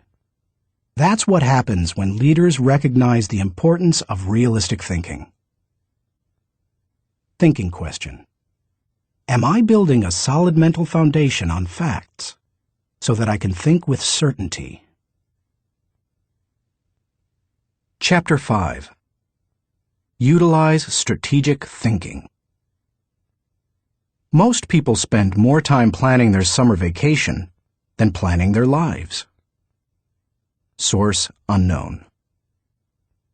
When you hear the words strategic thinking, what comes to mind? Do visions of business plans dance in your head? Do you conjure up marketing plans, the kind that can turn a company around? Perhaps you contemplate global politics, or you recall some of history's greatest military campaigns. Hannibal crossing the Alps to surprise the Roman army, Charlemagne's conquest of Western Europe, or the Allies' D-Day invasion of Normandy. Perhaps, but strategy doesn't have to be restricted to military action, or even to business. Strategic thinking can make a positive impact on any area of life. Plan your life, live your plan. I've observed that most people try to plan their lives one day at a time. They wake up, make up their to-do list, and dive into action. Although some people aren't even that strategic. Fewer individuals plan their lives 1 week at a time. They review their calendar for the week, check their appointments, review their goals, and then get to work. They generally outachieve most of their daily planning colleagues. I try to take planning one step further. At the beginning of every month, I spend half a day working on my calendar for the next 40 days. 40 days works for me rather than just 30. That way, I get a jump on the next month and don't get surprised. I begin by reviewing my travel schedule and planning activities with my family. Then I review what projects, lessons, and other objectives I want to accomplish during those 5 to 6 weeks. Then I start blocking out days and times for thinking, writing, working, meeting with people, etc. I set times to do fun things, such as seeing a show, watching a ball game, or playing golf. I also set aside small blocks of time to compensate for the unexpected. By the time I'm done, I can tell you nearly everything I'll be doing almost hour by hour during the coming weeks. This strategy is one of the reasons I have been able to accomplish much. Why you should release the power of strategic thinking. Strategic thinking helps me to plan, to become more efficient, to maximize my strengths, and to find the most direct path toward achieving any objective. The benefits of strategic thinking are numerous. Here are a few of the reasons you should adopt it as one of your thinking tools. 1. Strategic thinking simplifies the difficult. Strategic thinking is really nothing more than planning on steroids. Spanish novelist Miguel de Cervantes said, "The man who is prepared has his battle half fought." Strategic thinking takes complex issues and long-term objectives, which can be very difficult to address, and breaks them down into manageable sizes. Anything becomes simpler when it has a plan. Strategic thinking can also help you simplify the management of everyday life. I do that by using systems, which are nothing more than good strategies repeated. I am well known among pastors and other speakers for my filing system. Writing a lesson or speech can be difficult, but because I use my system to file quotes, stories, and articles, when I need something to flesh out or illustrate a point, I simply go to one of my 1,200 files and find a good piece of material that works. Just about any difficult task can be made simpler with strategic thinking. 2. Strategic thinking prompts you to ask the right questions. Do you want to break down complex or difficult issues? Then ask questions. Strategic thinking forces you through this process. Take a look at the following questions developed by my friend Bob Beal, the author of Master Planning. Direction. What should we do next? Why? Organization. Who is responsible for what? Who is responsible for whom? Do we have the right people in the right places? Cash. What is our projected income, expense, net? Can we afford it? How can we afford it? Tracking. Are we on target? Overall evaluation. Are we achieving the quality we expect and demand of ourselves? Refinement. How can we be more effective and more efficient, move toward the ideal? These may not be the only questions you need to ask to begin formulating a strategic plan, but they are certainly a good start. 3. Strategic thinking prompts customization. General George S. Patton observed, "Successful generals make plans to fit circumstances, but do not try to create circumstances to fit plans." All good strategic thinkers are precise in their thinking. They try to match the strategy to the problem, because strategy isn't a one-size-fits-all proposition. Sloppy or generalized thinking is an enemy of achievement. The intention to customize in strategic thinking forces a person to go beyond vague ideas and engage in specific ways to go after a task or problem. It sharpens the mind. 4. Strategic thinking prepares you today for an uncertain tomorrow. Strategic thinking is the bridge that links where you are to where you want to be. It gives direction and credibility today and increases your potential for success tomorrow. It is, as Mary Webb suggests, like saddling your dreams before you ride them. 5. Strategic thinking reduces the margin of error. Anytime you shoot from the hip or go into a totally reactive mode, you increase your margin for error. It's like a golfer stepping up to a golf ball and hitting it before lining up the shot. Misaligning a shot by just a few degrees can send the ball 100 yards off target. Strategic thinking, however, greatly reduces that margin for error. It lines up your actions with your objectives, just as lining up a shot in golf helps you to put the ball closer to the pin. The better aligned you are with your target, the better the odds that you will be going in the right direction. 6. Strategic thinking gives you influence with others. One executive confided in another, "Our company has a short-range plan and a long-range plan.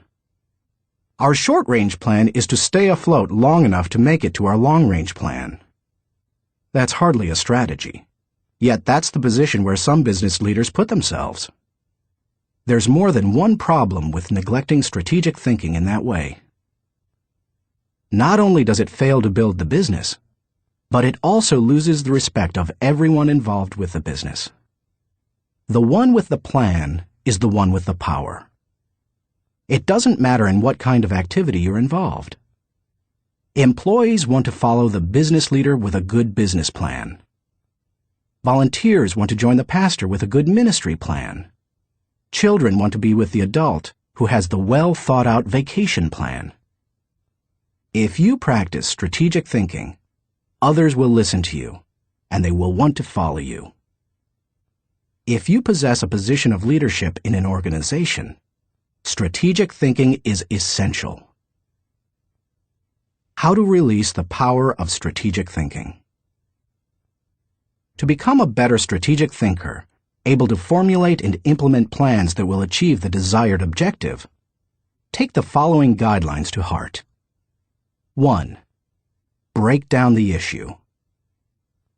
The first step in strategic thinking is to break down an issue into smaller, more manageable parts, so that you can focus on them more effectively. How you do it is not as important as just doing it. You might break an issue down by function. That's what automotive innovator Henry Ford did when he created the assembly line. And that's why he said, "Nothing is particularly hard if you divide it into small jobs." How you break down an issue is up to you, whether it's by function, timetable, responsibility, purpose, or some other method. The point is that you need to break it down.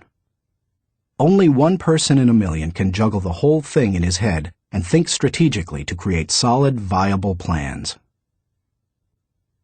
2. Ask why before how. When most people begin using strategic thinking to solve a problem or plan a way to meet an objective, they often make the mistake of jumping the gun and trying immediately to figure out how to accomplish it. Instead of asking how, they should first ask why. If you jump right into problem-solving mode, how are you going to know all the issues?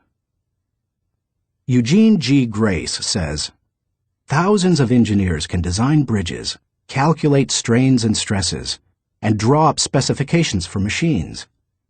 But the great engineer is the man who can tell whether the bridge or the machine should be built at all, where it should be built, and when."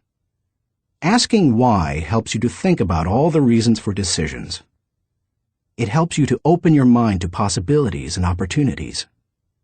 The size of an opportunity often determines the level of resources and effort that you must invest. Big opportunities allow for big decisions. If you jump to how too quickly, you might miss that. 3. Identify the real issues and objectives. William Feather, author of The Business of Life, said, "Before it can be solved, a problem must be clearly defined. Too many people rush to solutions, and as a result, they end up solving the wrong problem. To avoid that, ask probing questions to expose the real issues. Challenge all of your assumptions. Collect information even after you think you've identified the issue. You may still have to act with incomplete data, but you don't want to jump to a conclusion before you gather enough information to begin identifying the real issue. Begin by asking, what else could be the real issue? You should also remove any personal agenda. More than almost anything else, that can cloud your judgment. Discovering your real situation and objectives is a major part of the battle. Once the real issues are identified, the solutions are often simple. 4. Review your resources. I already mentioned how important it is to be aware of your resources, but it bears repeating. A strategy that doesn't take into account resources is doomed to failure. Take an inventory. How much time do you have? How much money? What kinds of materials, supplies, or inventory do you have? What are your other assets? What liabilities or obligations will come into play? Which people on the team can make an impact? You know your own organization and profession. Figure out what resources you have at your disposal. 5. Develop your plan. How you approach the planning process depends greatly on your profession and the size of the challenge that you're planning to tackle, so it's difficult to recommend many specifics. However, no matter how you go about planning, take this advice. Start with the obvious. When you tackle an issue or plan that way, it brings unity and consensus to the team, because everyone sees those things. Obvious elements build mental momentum and initiate creativity and intensity. The best way to create a road to the complex is to build on the fundamentals. 6. Put the right people in the right place. It's critical that you include your team as part of your strategic thinking. Before you can implement your plan, you must make sure that you have the right people in place. Even the best strategic thinking won't help if you don't take into account the people part of the equation. Look what happens if you miscalculate. Wrong person. Problems instead of potential. Wrong place. Frustration instead of fulfillment. Wrong plan. Grief instead of growth. Everything comes together, however, when you put together all three elements: the right person, the right place, and the right plan. 7. Keep repeating the process. My friend Olin Hendricks remarked, "Strategic thinking is like showering. You have to keep doing it." If you expect to solve any major problem once, you're in for disappointment. Little things such as filing or shopping systematically can be won easily through systems and personal discipline. But major issues need major strategic thinking time. What Thane Yost said is really true. The will to win is worthless if you do not have the will to prepare. If you want to be an effective strategic thinker, then you need to become a continuous strategic thinker. As I was working on this chapter, I came across an article in my local paper on the celebration of the Jewish Passover and how millions of American Jews read the order of service for their Seder, or Passover meal, from a small booklet produced by Maxwell House Coffee. For more than 70 years, the coffee company has produced the booklet, called a Haggadah, and during those years, it has distributed more than 40 million copies of it. I remember using them all my life, said Regina Witt, who is in her 50s. So does her mother, who is almost 90. It's our tradition. I think it would be very strange not to use them. So how did Maxwell House come to supply the booklets? It was the result of strategic thinking. 80 years ago, marketing man Joseph Jacobs advised that the company could sell coffee during Passover if the product were certified kosher by a rabbi. Since 1923, Maxwell House Coffee has been certified kosher for Passover. And then Jacobs suggested that if they gave away the Haggadah booklets, they could increase sales. They've been creating the booklets and selling coffee during Passover ever since. That's what can happen when you unleash the power of strategic thinking. Thinking question. Am I implementing strategic plans that give me direction for today and increase my potential for tomorrow? Chapter 6. Explore possibility thinking. Nothing is so embarrassing as watching someone do something that you said could not be done. Sam Ewing. People who embrace possibility thinking are capable of accomplishing tasks that seem impossible because they believe in solutions. Here are several reasons why you should become a possibility thinker. 1. Possibility thinking increases your possibilities. When you believe you can do something difficult, and you succeed, many doors open for you. When George Lucas succeeded in making Star Wars, despite those who said the special effects he wanted hadn't ever been done, and couldn't be done, many other possibilities opened up to him.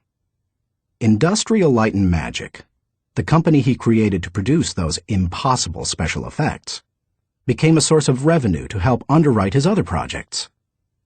He was able to produce merchandising tie-ins to his movies, thus bringing in another revenue stream to fund his movie making. But his confidence in doing the difficult has also made a huge impact on other movie makers and a whole new generation of moviegoers. Popular culture writer Chris Salewicz asserts, at first, directly through his own work, and then via the unparalleled influence of ILM, Industrial Light and Magic, George Lucas has dictated for 2 decades the essential broad notion of what is cinema. If you open yourself up to possibility thinking, you open yourself up to many other possibilities.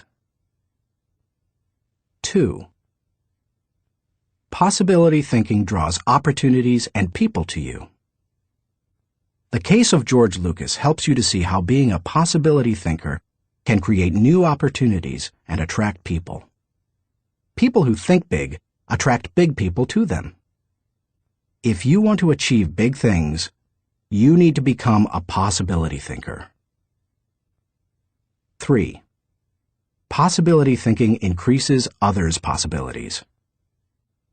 Big thinkers who make things happen also create possibilities for others.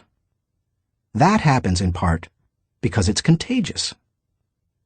You can't help but become more confident and think bigger when you're around possibility thinkers. 4. Possibility thinking allows you to dream big dreams. No matter what your profession, possibility thinking can help you to broaden your horizons and dream bigger dreams. Professor David J. Schwartz believes, big thinkers are specialists in creating positive, forward-looking, optimistic pictures in their own minds and in the minds of others. If you embrace possibility thinking, your dreams will go from molehill to mountain size. And because you believe in possibilities, you put yourself in position to achieve them. 5. Possibility thinking makes it possible to rise above average. During the 1970s, when oil prices went through the roof, automobile makers were ordered to make their cars more fuel efficient. One manufacturer asked a group of senior engineers to drastically reduce the weight of cars they were designing. They worked on the problem and searched for solutions, but they finally concluded that making lighter cars couldn't be done, would be too expensive, and would present too many safety concerns. They couldn't get out of the rut of their average thinking. What was the automaker's solution? They gave the problem to a group of less experienced engineers. The new group found ways to reduce the weight of the company's automobiles by hundreds of pounds. Because they thought that solving the problem was possible, it was. Every time you remove the label of impossible from a task, you raise your potential from average to off the charts. 6. Possibility thinking gives you energy. A direct correlation exists between possibility thinking and the level of a person's energy. Who gets energized by the prospect of losing? If you know something can't succeed, how much time and energy are you willing to give it? Nobody goes looking for a lost cause. You invest yourself in what you believe can succeed. When you embrace possibility thinking, you believe in what you're doing, and that gives you energy. 7. Possibility thinking keeps you from giving up. Above all, possibility thinkers believe they can succeed. Dennis Waitley, author of The Psychology of Winning, says, "The winners in life think constantly in terms of I can, I will, and I am. Losers, on the other hand, concentrate their waking thoughts on what they should have done, or what they don't do. If you believe you can't do something, then it doesn't matter how hard you try, because you've already lost. If you believe you can do something, you have already won much of the battle."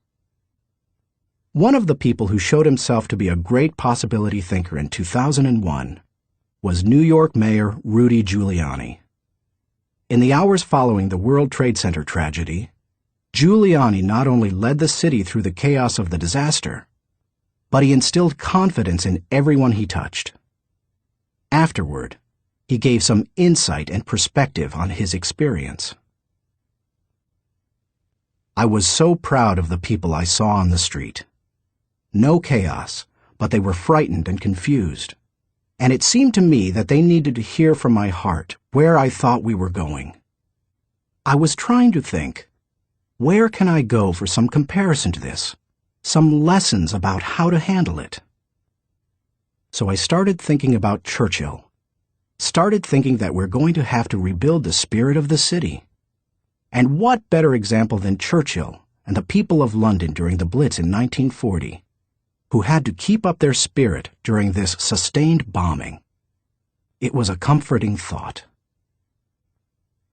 16 hours after the plane struck the buildings in New York City, when Giuliani finally returned at 2:30 a.m. to his apartment for a rest, instead of sleeping, he read the World War II chapters of Churchill, a Biography by Roy Jenkins. He learned how Winston Churchill helped his people to see the possibilities and kept his people going.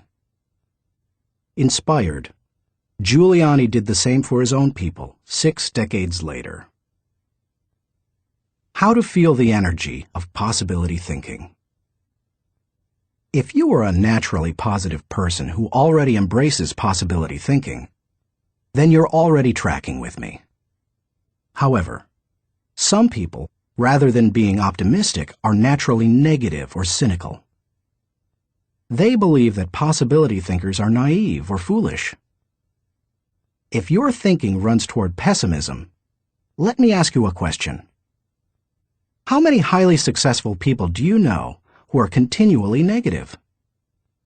How many impossibility thinkers are you acquainted with who achieve big things? None. People with an "it can't be done" mindset have two choices. They can expect the worst and continually experience it, or they can change their thinking. That's what George Lucas did. Believe it or not, even though he is a possibility thinker, he is not a naturally positive person.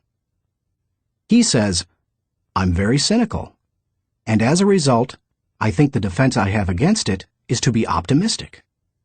In other words, he chooses to think positively. He sums it up this way. As corny as it sounds, the power of positive thinking goes a long way. So determination and positive thinking combined with talent, combined with knowing your craft, that may sound like a naive point of view, but at the same time, it's worked for me, and it's worked for all my friends. So I have come to believe it. If you want possibility thinking to work for you, then begin by following these suggestions. 1. Stop focusing on the impossibilities.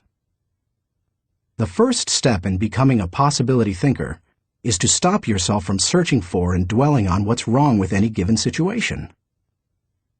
Sports psychologist Bob Rotella recounts, "I tell people, if you don't want to get into positive thinking, that's okay. Just eliminate all the negative thoughts from your mind, and whatever's left will be fine." If possibility thinking is new to you, you're going to have to give yourself a lot of coaching to eliminate some of the negative self-talk you may hear in your head. When you automatically start listing all the things that can go wrong, or all the reasons something can't be done, stop yourself and say, "Don't go there." Then ask, "What's right about this?" That will help to get you started. And if negativity is a really big problem for you, and pessimistic things come out of your mouth before you've even thought them through, you may need to enlist the aid of a friend or family member to alert you every time you utter negative ideas. 2. Stay away from the experts. So-called experts do more to shoot down people's dreams than just about anybody else. Possibility thinkers are very reluctant to dismiss anything as impossible.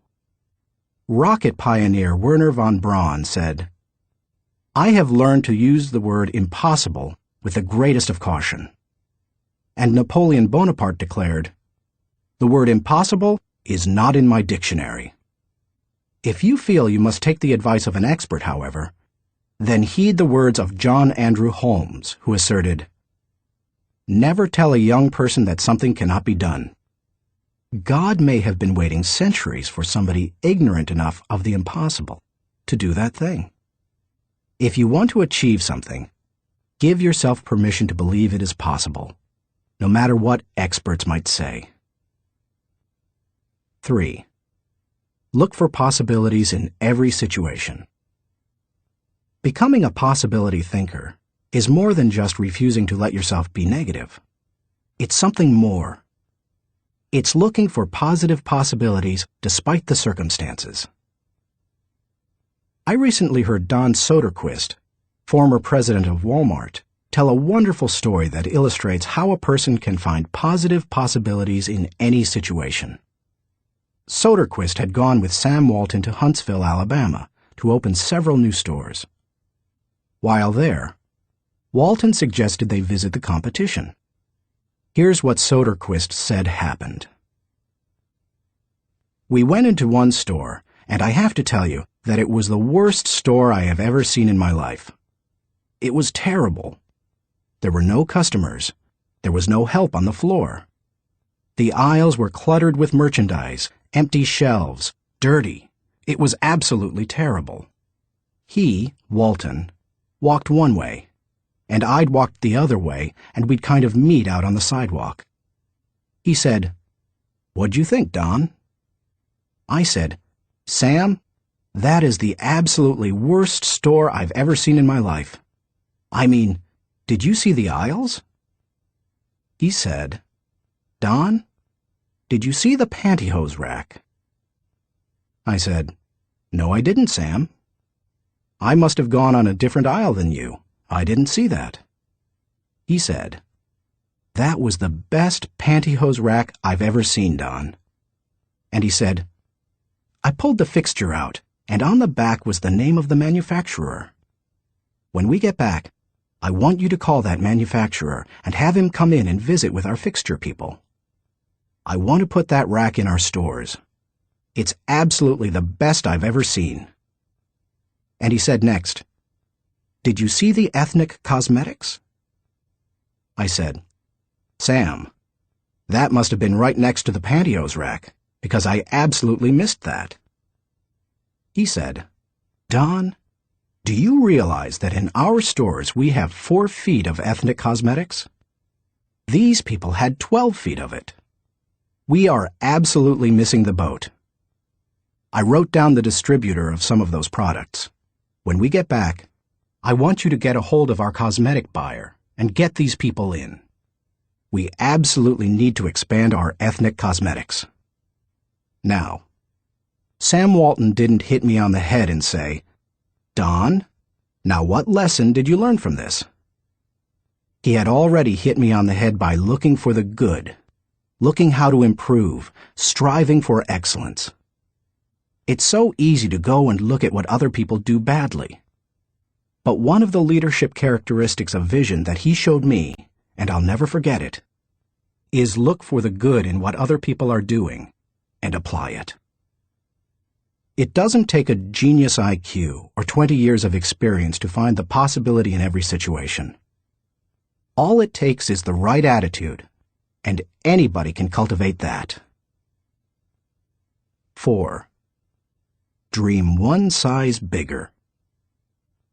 One of the best ways to cultivate a possibility mindset is to prompt yourself to dream one size bigger than you normally do. Let's face it, most people dream too small. They don't think big enough. Henry Curtis advises, "Make your plans as fantastic as you like, because 25 years from now, they will seem mediocre. Make your plans 10 times as great as you first planned, and 25 years from now, you will wonder why you did not make them 50 times as great."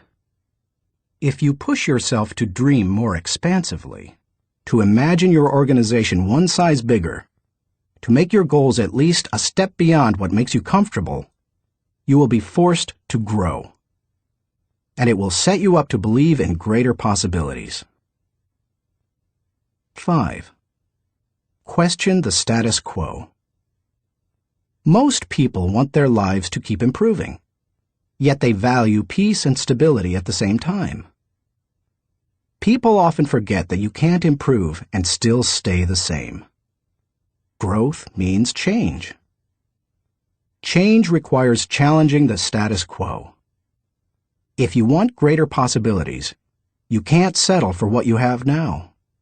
When you become a possibility thinker, you will face many people who will want you to give up your dreams and embrace the status quo. Achievers refuse to accept the status quo. As you begin to explore greater possibilities for yourself, your organization, or your family, and others challenge you for it, take comfort in knowing that right now as you read this, other possibility thinkers across the country and around the world are thinking about curing cancer, developing new energy sources, feeding hungry people, and improving quality of life. They are challenging the status quo against the odds, and you should too. 6. Find inspiration from great achievers. You can learn a lot about possibility thinking by studying great achievers.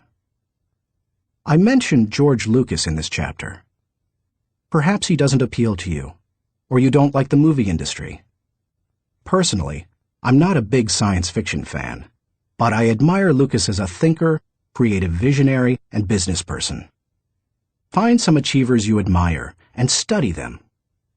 Look for people with the attitude of Robert F. Kennedy, who popularized George Bernard Shaw's stirring statement. Some men see things as they are and say, "Why?" I dream of things that never were and say, "Why not?" I know possibility thinking isn't in style with many people. So call it what you like. The will to succeed, belief in yourself, confidence in your ability, faith. It's really true. People who believe that they can't, don't. But if you believe you can, you can. That's the power of possibility thinking. Thinking question. Am I unleashing the enthusiasm of possibility thinking to find solutions for even seemingly impossible situations? Chapter 7. Learn from reflective thinking. To doubt everything, or to believe everything, are two equally convenient solutions. Both dispense with the necessity of reflection. Jules-Henri Poincaré. The pace of our society does not encourage reflective thinking. Most people would rather act than think. Now, don't get me wrong. I'm a person of action. I have very high energy, and I like to see things accomplished. But I'm also a reflective thinker. Reflective thinking is like the crock pot of the mind. It encourages your thoughts to simmer until they're done. As I go through this process, my goal is to reflect so that I might learn from my successes and mistakes, discover what I should try to repeat, and determine what I should change. It is always a valuable exercise. By mentally visiting past situations, you can think with greater understanding. 1. Reflective thinking gives you true perspective. When our children were young and still lived at home, we used to take them on wonderful vacations every year. When we got home, they always knew that I was going to ask them two questions. What did you like best, and what did you learn? It didn't matter whether we went to Walt Disney World or Washington, D.C. I always asked those questions. Why? Because I wanted them to reflect on their experiences. Children don't naturally grasp the value or cost of an experience unless prompted.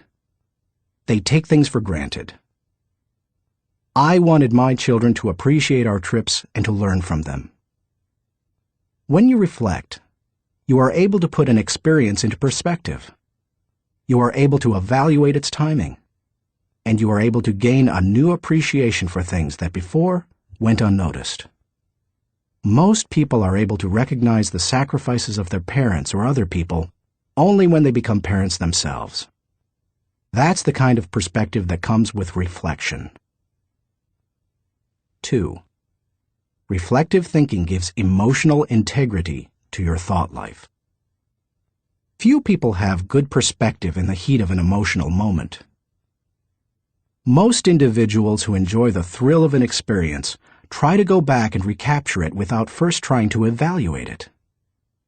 It's one of the reasons our culture produces so many thrill seekers. Likewise, those who survive a traumatic experience usually avoid similar situations at all costs, which sometimes ties them into emotional knots. Reflective thinking enables you to distance yourself from the intense emotions of particularly good or bad experiences and see them with fresh eyes. You can see the thrills of the past in the light of emotional maturity and examine tragedies in the light of truth and logic. That process can help a person to stop carrying around a bunch of negative emotional baggage.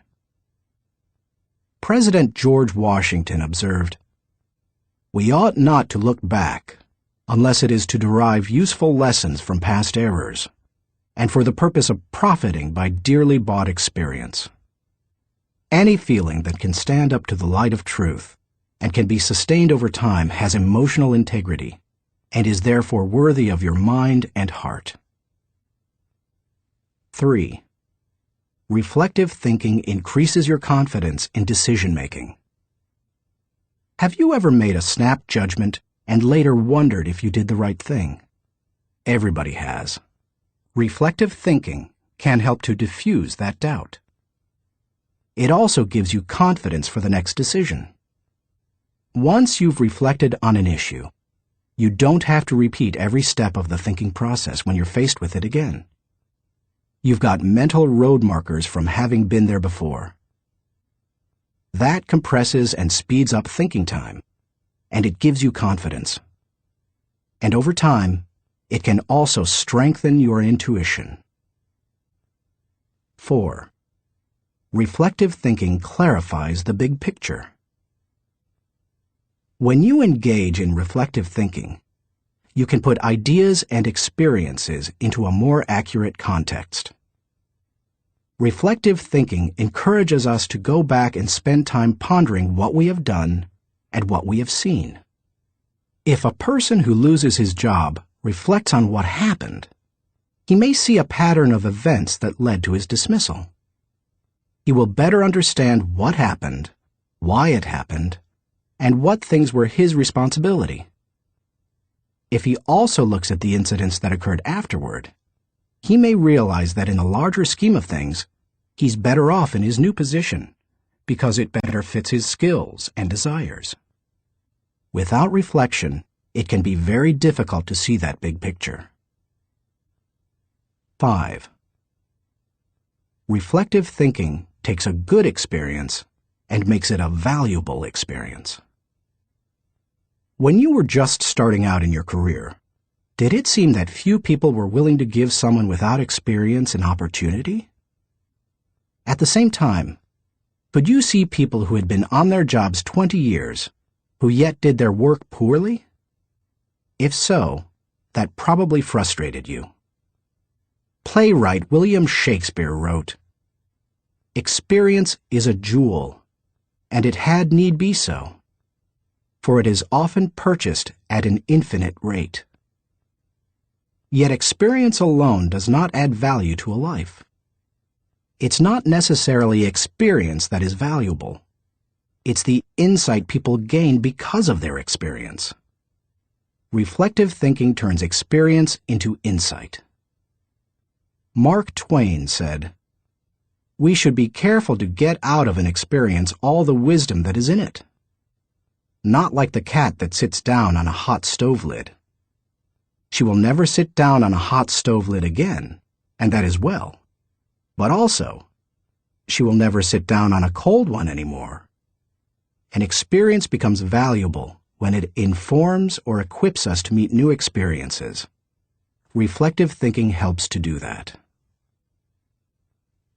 How to embrace the lessons of reflective thinking.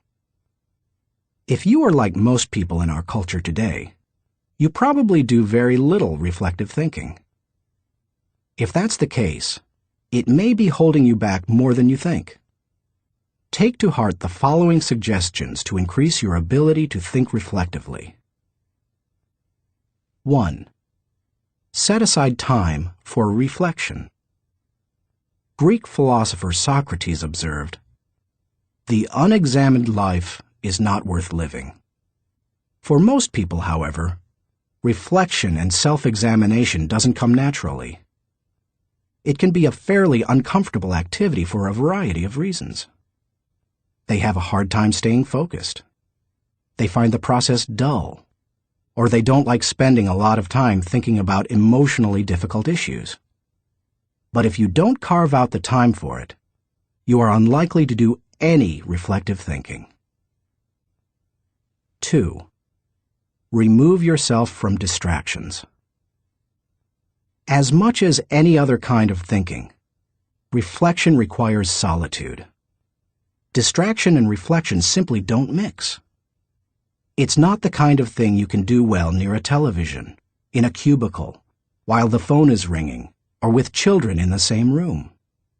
One of the reasons I've been able to accomplish much and keep growing personally is that I've not only set aside time to reflect, but I've separated myself from distractions for short blocks of time. 30 minutes in the spa, an hour outside on a rock in my backyard, or a few hours in a comfortable chair in my office. The place doesn't matter, as long as you remove yourself from distractions and interruptions. 3. Regularly review your calendar or journal. Most people use their calendar as a planning tool, which it is. But few people use it as a reflective thinking tool. What could be better, however, for helping you to review where you have been and what you have done, except maybe a journal? I'm not a journaler in the regular sense. I don't use writing to figure out what I'm thinking and feeling. Instead, I figure out what I'm thinking and feeling, and then I write down significant thoughts and action points. I file the thoughts so that I can quickly put my hands on them again. I immediately execute the action points or delegate them to someone else.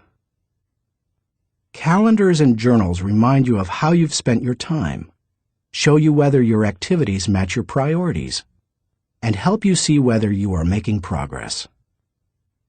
They also offer you an opportunity to recall activities that you might not have had the time to reflect on previously. Some of the most valuable thoughts you've ever had may have been lost because you didn't give yourself the reflection time you needed. 4. Ask the right questions. The value you receive from reflecting will depend on the kinds of questions you ask yourself. The better the questions, the more gold you will mine from your thinking. When I reflect, I think in terms of my values, relationships, and experiences. Here are some sample questions. Personal growth. What have I learned today that will help me grow? How can I apply it to my life? When should I apply it? Adding value. To whom did I add value today? How do I know I added value to that person? Can I follow up and compound the positive benefit he or she received? Leadership. Did I lead by example today? Did I lift my people and organization to a higher level? What did I do, and how did I do it? Personal faith. Did I represent God well today? Did I practice the golden rule? Have I walked the second mile with someone? Marriage and family. Did I communicate love to my family today? How did I show that love? Did they feel it? Did they return it? Inner circle. Have I spent enough time with my key players? What can I do to help them be more successful? In what areas can I mentor them? Discoveries. What did I encounter today to which I need to give more thinking time? Are there lessons to be learned? Are there things to be done? How you organize your reflection time is up to you. You may want to adapt my pattern to your own values. Or you can try a system that my friend Dick Biggs uses. He creates 3 columns on a sheet of paper. Year, turning point, impact. This system is good for reflecting on the bigger picture. Dick used it to see patterns in his life, such as when he moved to Atlanta and was encouraged by a new teacher to write. You could just as easily write event, significance, and action point on a page to help you benefit from reflective thinking. The main thing is to create questions that work for you and write down any significant thoughts that come to you during the reflection time. 5. Cement your learning through action. Writing down the good thoughts that come out of your reflective thinking has value. But nothing helps you to grow like putting your thoughts into action. To do that, you must be intentional. When you read a good book, for example, there are always good thoughts, quotes, or lessons that you can take away from it and use yourself. I always mark the takeaways in a book and then reread them when I'm done with the book. When I listen to a message, I record the takeaways so that I can file them for future use. When I go to a seminar, I take good notes, and I use a system of symbols to cue me to do certain things. An arrow pointing to the right means to look at this material again. An asterisk next to the marked section means to file it according to the subject noted. An open bracket means that I want to use what's marked in a lecture or book. An arrow pointing up means this idea will take off if I work at it. When most people go to a conference or seminar, they enjoy the experience, listen to the speakers, and sometimes even take notes. But nothing happens after they go home. They like many of the concepts they hear, but when they close their notebooks, they don't think about them again. When that happens, they receive little more than a temporary surge of motivation. When you go to a conference, revisit what you heard, reflect on it, and then put it into action, it can change your life. Ultimately, reflective thinking has three main values. It gives me perspective within context. It allows me to continually connect with my journey. And it provides counsel and direction concerning my future. It is an invaluable tool to my personal growth. Few things in life can help me learn and improve the way reflective thinking can. Thinking question.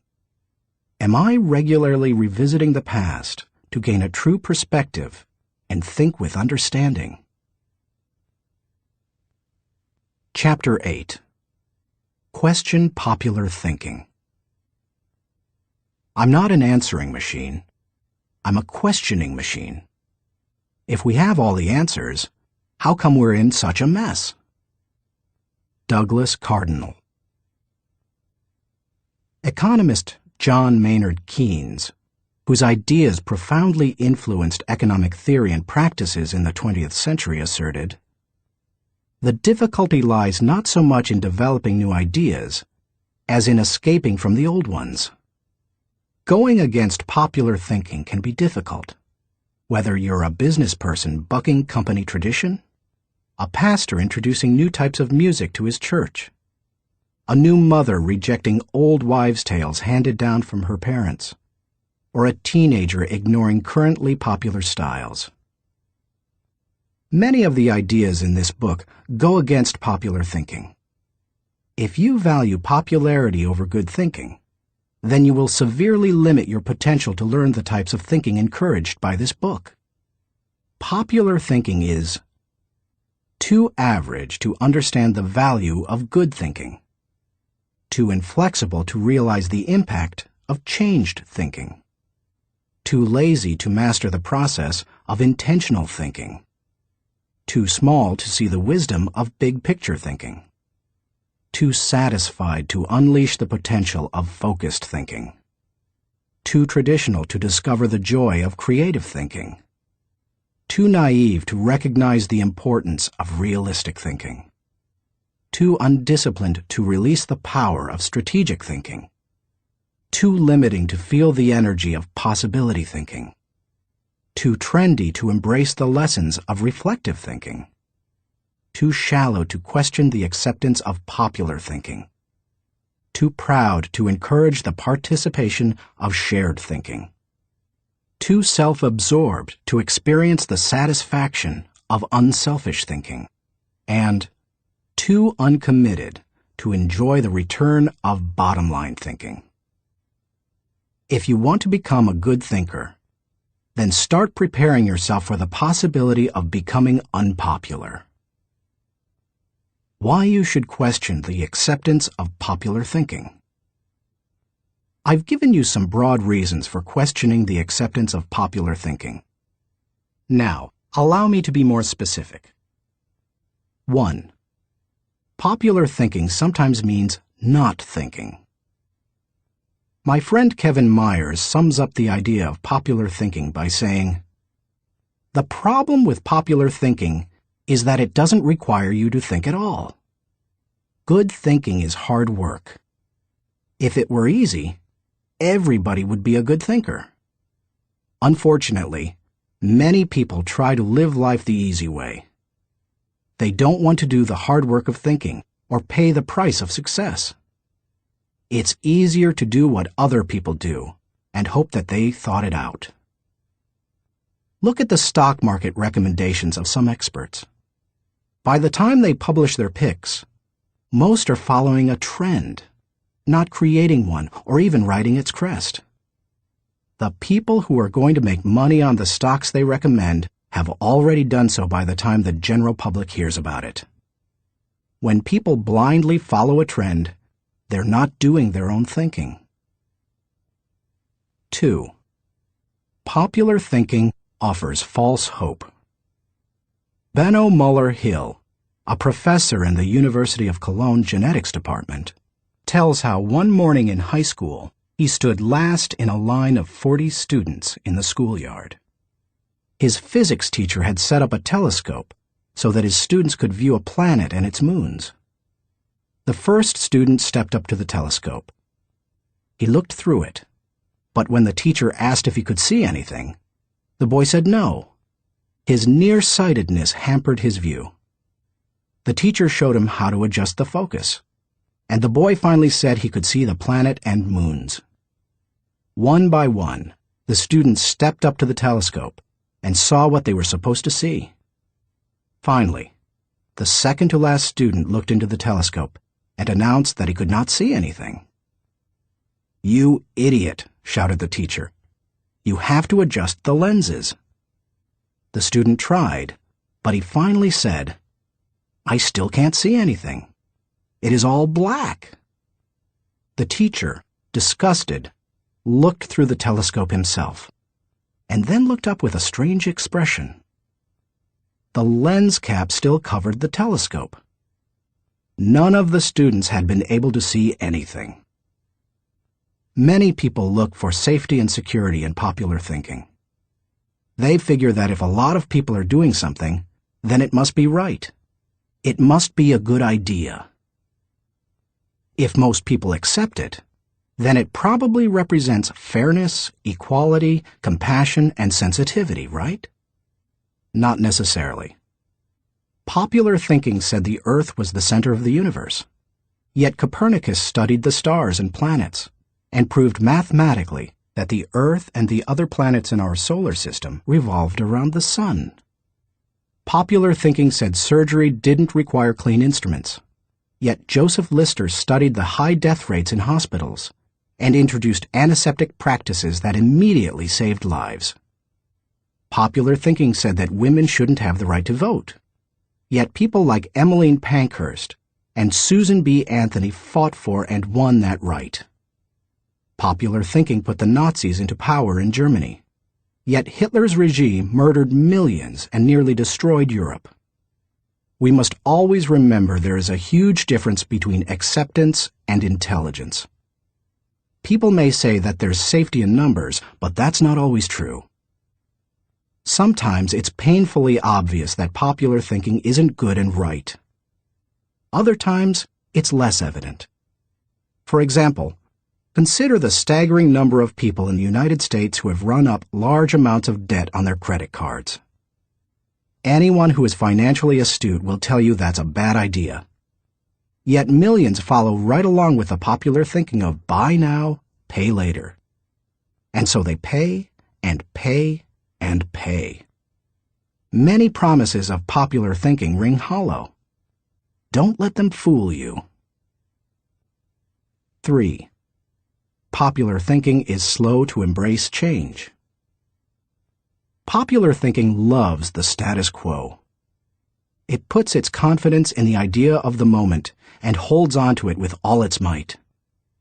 As a result, It resists change and dampens innovation. Donald M. Nelson, former president of the Society of Independent Motion Picture Producers, criticized popular thinking when he asserted, "We must discard the idea that past routine, past ways of doing things are probably the best ways. On the contrary, we must assume that there is probably a better way to do almost everything. We must stop assuming that a thing which never has been done before probably cannot be done at all." 4. Popular thinking brings only average results. The bottom line? Popular thinking brings mediocre results. Here is popular thinking in a nutshell. Popular equals normal equals average. It's the least of the best and the best of the least. We limit our success when we adopt popular thinking. It represents putting in the least energy to just get by. You must reject common thinking if you want to accomplish uncommon results. How to question the acceptance of popular thinking. Popular thinking has often proved to be wrong and limiting. Questioning it isn't necessarily hard once you cultivate the habit of doing so. The difficulty is in getting started. Begin by doing the following things. 1. Think before you follow. Many individuals follow others almost automatically. Sometimes they do so because they desire to take the path of least resistance.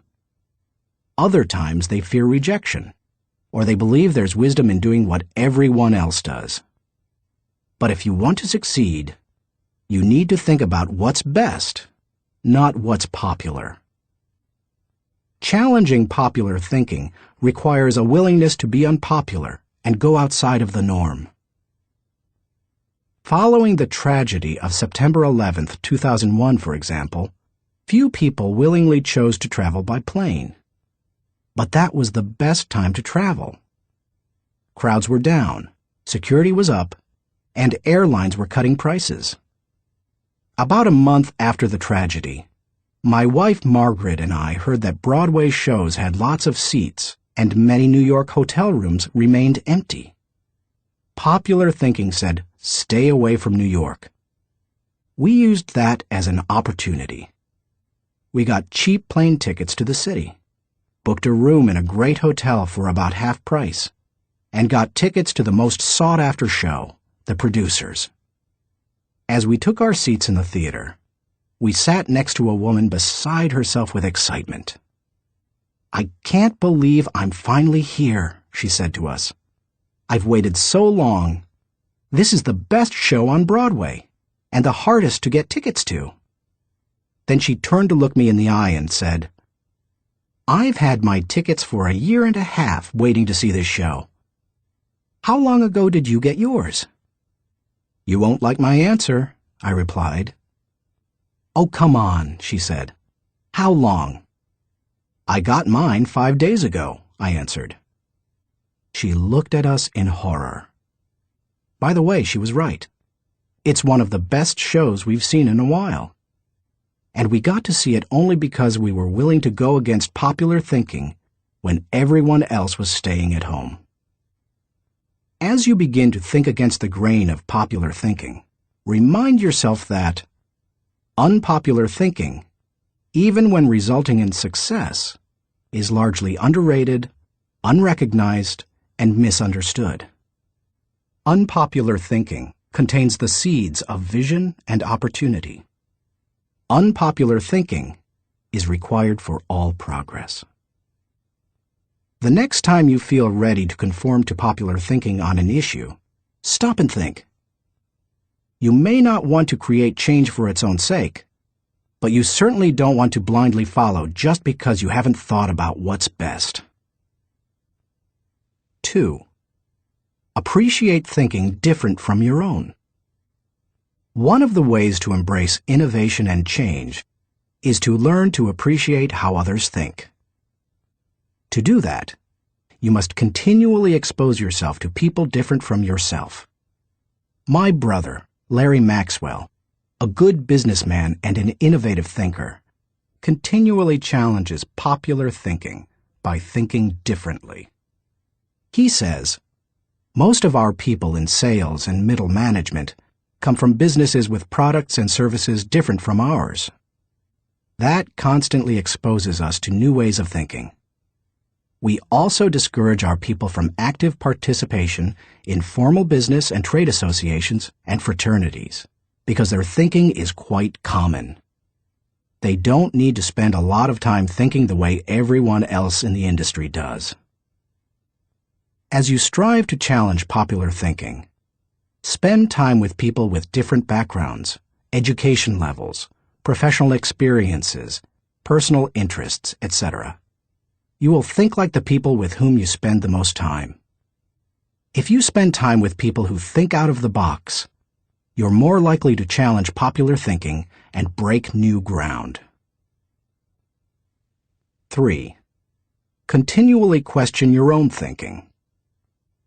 Let's face it, any time we find a way of thinking that works, one of our greatest temptations is to go back to it repeatedly, even if it no longer works well. The greatest enemy to tomorrow's success is sometimes today's success. My friend Andy Stanley recently taught a leadership lesson at Enjoy's Catalyst Conference called Challenging the Process. He described how progress must be preceded by change, and he pointed out many of the dynamics involved in questioning popular thinking. In an organization, he said, we should remember that every tradition was originally a good idea, and perhaps even revolutionary. But every tradition may not be a good idea for the future. In your organization, if you were involved in putting into place what currently exists, then it's likely that you will resist change, even change for the better. That's why it's important to challenge your own thinking. If you're too attached to your own thinking, and how everything is done now, then nothing will change for the better. 4. Try new things in new ways. When was the last time you did something for the first time? Do you avoid taking risks or trying new things? One of the best ways to get out of the rut of your own thinking is to innovate. You can do that in little everyday ways. Drive to work a different way from normal. Order an unfamiliar dish at your favorite restaurant. Ask a different colleague to help you with a familiar project. Take yourself off of autopilot. Unpopular thinking asks questions and seeks options. In 1997, my 3 companies moved to Atlanta, Georgia. It's a great city, but traffic at peak times can get crazy. Immediately after moving here, I began looking for and testing alternative routes to desired destinations so that I would not be caught in traffic. From my house to the airport, for example, I have discovered and used 9 routes within 8 miles and 12 minutes from one another. Often, I am amazed to see people sitting on the freeway when they could be moving forward on an alternative route. What is the problem? Too many people have not tried new things in new ways. It is true. Most people are more satisfied with old problems than committed to finding new solutions. How you go about doing new things in new ways is not as important as making sure you do it. Besides, if you try to do new things in the same way that everyone else does, are you really going against popular thinking? Get out there and do something different today. 5. Get used to being uncomfortable. When it comes right down to it, popular thinking is comfortable. It's like an old recliner adjusted to all the owner's idiosyncrasies. The problem with most old recliners is that no one has looked at them lately. If so, they'd agree that it's time to get a new one. If you want to reject popular thinking in order to embrace achievement, you'll have to get used to being uncomfortable. If you embrace unpopular thinking, and make decisions based on what works best and what is right, rather than what is commonly accepted, know this: in your early years, you won't be as wrong as people think you are. In your later years, you won't be as right as people think you are. And all through the years, you will be better than you thought you could be. Thinking question. Am I consciously rejecting the limitations of common thinking in order to accomplish uncommon results?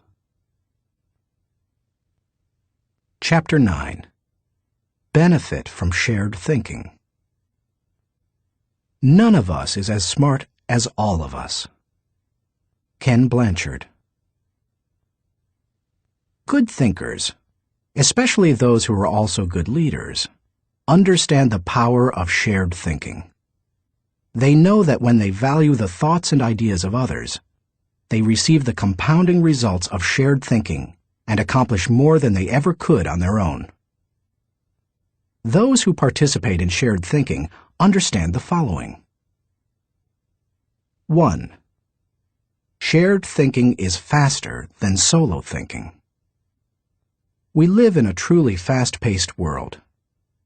To function at its current rate of speed, we can't go it alone. I think the generation of young men and women just entering the workforce sense that very strongly. Perhaps that is why they value community so highly, and are more likely to work for a company they like than one that pays them well. Working with others is like giving yourself a shortcut. If you want to learn a new skill quickly, how do you do it? Do you go off by yourself and figure it out? Or do you get someone to show you how? You can always learn more quickly from someone with experience, whether you're trying to learn how to use a new software package, develop your golf swing, or cook a new dish. 2. Shared thinking is more innovative than solo thinking. We tend to think of great thinkers and innovators as soloists. But the truth is that the greatest innovative thinking doesn't occur in a vacuum. Innovation results from collaboration.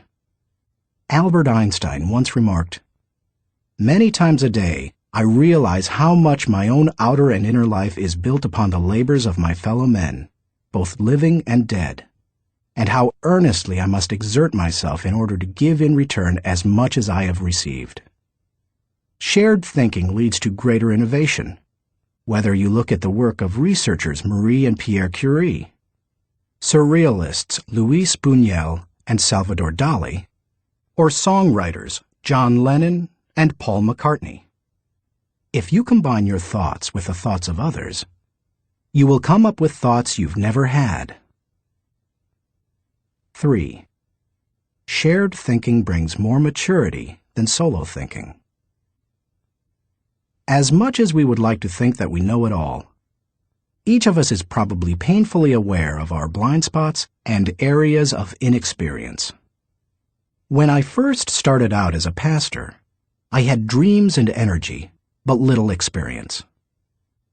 To try to overcome that, I attempted to get several high-profile pastors of growing churches to share their thinking with me. In the early 1970s, I wrote letters to the 10 most successful pastors in the country, offering them what was a huge amount of money to me at the time, $100, to meet me for an hour so that I could ask them questions. When one said yes, I'd visit him. I didn't talk much, except to ask a few questions. I wasn't there to impress anyone or satisfy my ego. I was there to learn. I listened to everything he said, took careful notes, and absorbed everything I could. Those experiences changed my life. You've had experiences I haven't, and I've had experiences you haven't. Put us together, and we bring a broader range of personal history, and therefore maturity, to the table.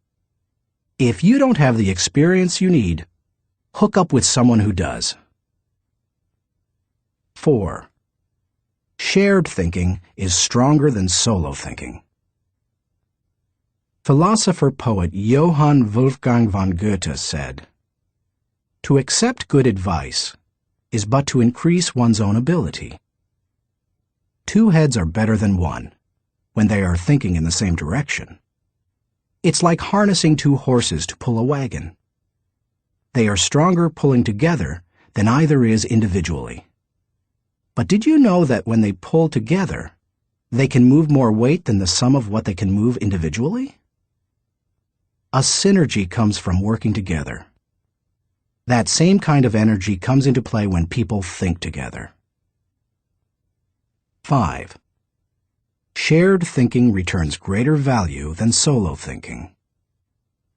Because shared thinking is stronger than solo thinking, it's obvious that it yields a higher return.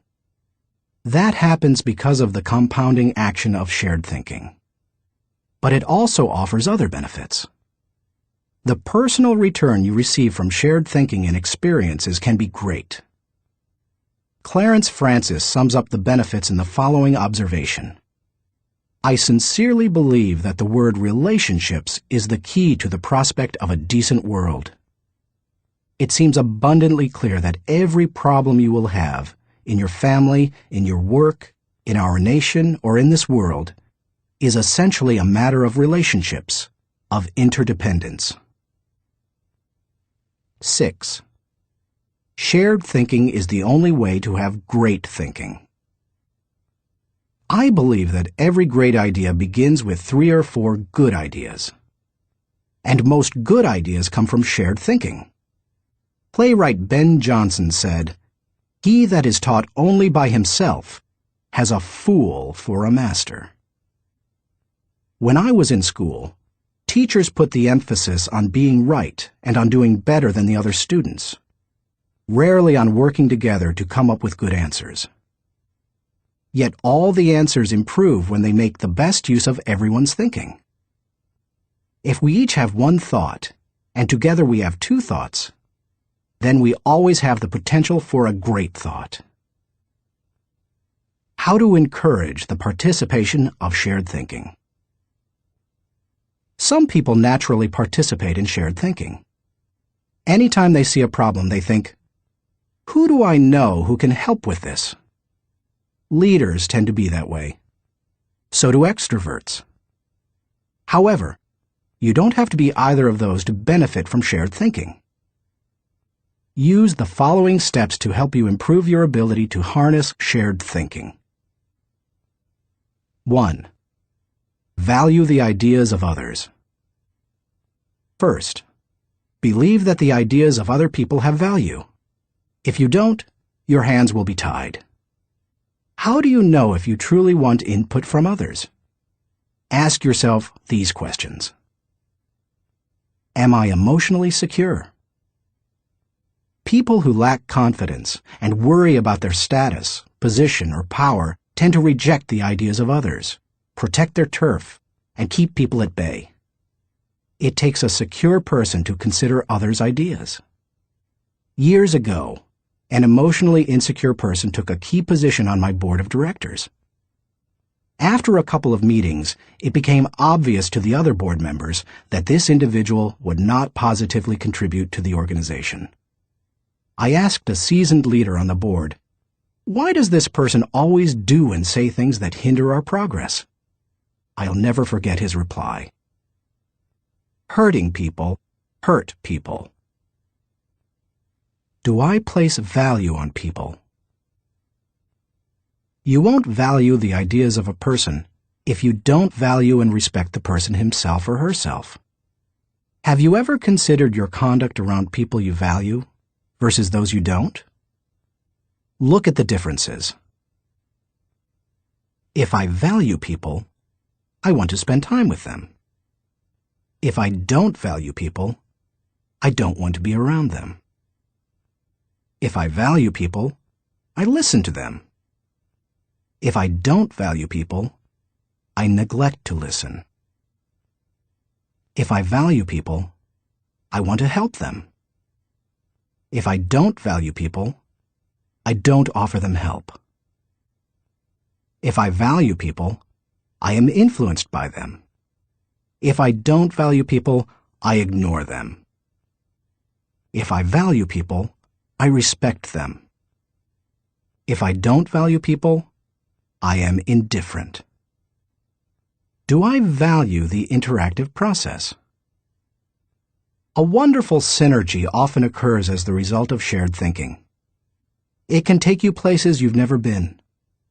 Publisher Malcolm Forbes asserted, "Listening to advice often accomplishes far more than heeding it." I must say, I didn't always value shared thinking. For many years, I tended to withdraw when I wanted to develop ideas. Only reluctantly did I work on ideas with others. When a colleague challenged me on this, I started to analyze my hesitancy. I realized that it went back to my college experience. Some days in the classroom, I could tell that a teacher was unprepared to lecture, and instead spent the class time asking us to give our uninformed opinions on a subject. Most of the time, the opinions seemed no better than mine. I had come to class so that the professor could teach me.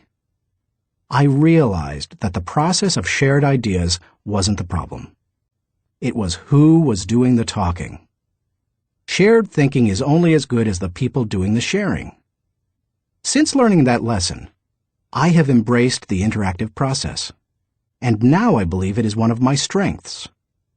Still, I always think about whom I bring around the table for a shared thinking session. I'll tell you my guidelines for whom I invite later in this chapter. You must open yourself up to the idea of sharing ideas before you will engage in the process of shared thinking. 2. Move from competition to cooperation. Jeffrey J. Fox, author of How to Become CEO, says, "Always be on the lookout for ideas. Be completely indiscriminate as to the source. Get ideas from customers, children, competitors, other industries, or cab drivers. It doesn't matter who thought of an idea." A person who values cooperation desires to complete the ideas of others, not compete with them. If someone asks you to share ideas, focus on helping the team, not getting ahead personally. And if you are the one who brings people together to share their thoughts, praise the idea more than the source of the idea.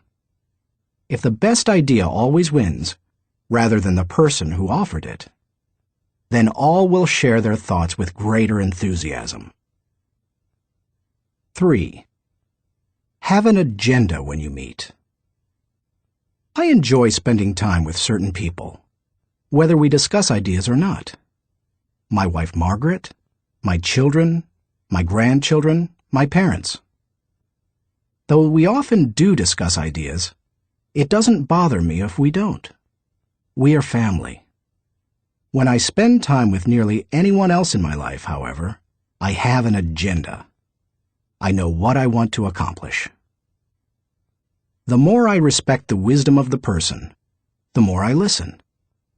For example, when I meet with someone I'm mentoring, I let the person ask the questions, but I expect to do most of the talking. When I meet with someone who mentors me, like Bill Bright, I mostly keep my mouth shut. In other relationships, the give and take is more even.